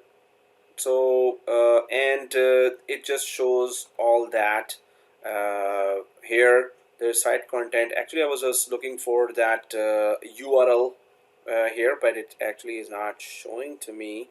So I'm going to cancel out from here. That's the first page, right? So there's a new here. There's a list, document, news link, app, post. How do we add here? Edit button. So there's an edit here as well, right? So from site content I can go, and yeah, when I was creating a subsite here, so this is there is a subsite here, right? Now this subsite, if I click down site contents, it just shows more site contents here and the URL. But how do we add on the top this subsite? Now Guys, this is also something that when we were creating the subsite at that time, you could have done that too. So if I click that, so okay, first of all, since I'm clicking here and there, and you might be confused as well. So yes, we can go from here, SharePoint, and following is this sales button. Okay, there you go. So Amir says we can add a link and paste the URL of the page we want. Exactly, you're right. So so guys, there's one way is this. Okay, I'm gonna go to the Your First Name Company site here, right? Your First Name Company site, and there add a link was supposed to be coming at under this, right? So if I click the edit button here and go down under that, so somehow it's not, yeah, under this was the add a link. Guys, are you showing? So when you I'm gonna cancel out, right? So when you click this on the subsite, on the main site, do you see under this add a link option? How about if I just make this page smaller? No, it just keeps there. Okay, so it's not the actual page width. Then I'm subsite. So if I go there and grab it, just I hover over there. So that's minuscule has put that there. Thank you for that. I was just missing a very simple point here. So guys, when you click edit, thank you minuscule for that. Okay, so when you hover our mouse here, so the plus sign is actually showing here. Okay, so and if others have figured it out, that's very good as well. So I'm going to click that plus. If point your mouse, you see add link button. Exactly. So let's click that. So pointing the mouse and there's that link. So just hover your mouse over here and the plus sign just appears here. And there you go. So as we were then talking about add a link. So where is the link? The address is needed, right? So we can grab that address of the subsite. So I'm just going to cancel out from here. Now we know how to do this, right? So I'll just cancel from here as well. I first need to have that link. So I'm going to go to the site contents, right? And then I'm going to go to the subsite, right? I need to just grab its URL. That's it, right? And then, or you can go from SharePoint, just grab a URL. That's all. So go to that and it opens in the other page. I simply go up to the URL, right, of the subsite. Either you can go to the subsite from SharePoint or from that site contents. You grab that link, you go back there. So I'm going to go back there to site content. That's where I was. I'm back on the main page, and I'm going to click that edit again. I now have the URL. I just need to add a new link here, right? So I'll just now hover my mouse and then click plus sign and grab this, Control V. So that's the subsite link and display name. So you need to give your subsite name there, right? Your first name dash sales department, sales DEPT. Everyone was able to do that, because that's going to be our next screenshot now. Hopefully everyone was able to do that. You just grab that, copy that URL, come here, click the plus sign, and just simply press OK. That's all, right? Does it appear on top there on the navigation bar? So I'm going to press OK now and save.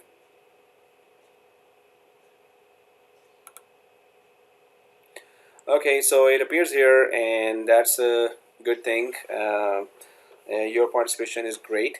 So guys, screenshot number 9.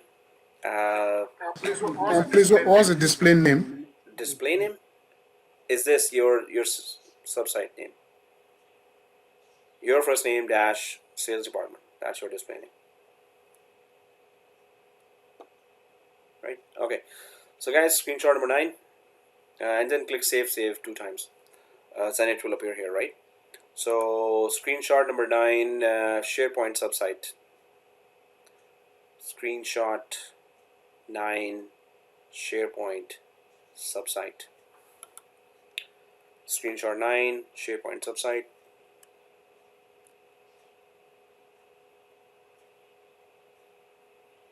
Amir, there is no copyright on my name. Yeah, that's good. No, it's okay. No, the thing is that then I don't want you to use my screenshots, right? So no, I'm sure you're gonna be creating your own screenshots. I'm sure. So, but that's just okay. No problem. I don't mind using it that way.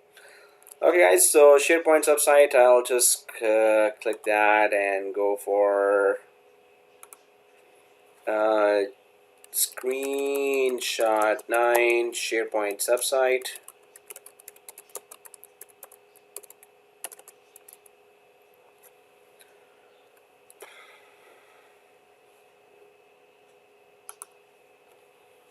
COMP3121.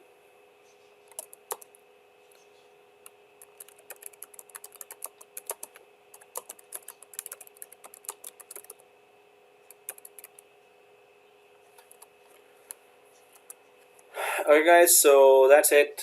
Upload where? Yeah, I haven't created that. Week 4.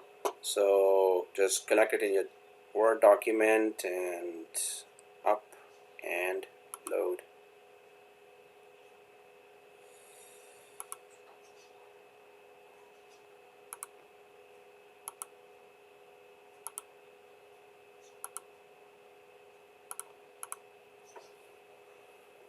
We're okay if you say so. Gideon says we are supposed to continue with the class. So let's go for screenshot 10 now. So what we will do now is that we're gonna go to only Gideon is saying that, that's why I'm continuing. Otherwise, I had said just upload, right? So everyone has to convince Gideon now whether we continue or not. So okay, so you guys are, oh yeah, system data collaboration, and week 4.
Okay, go to week 4, refresh and upload, and bye bye. See you next week. Yay!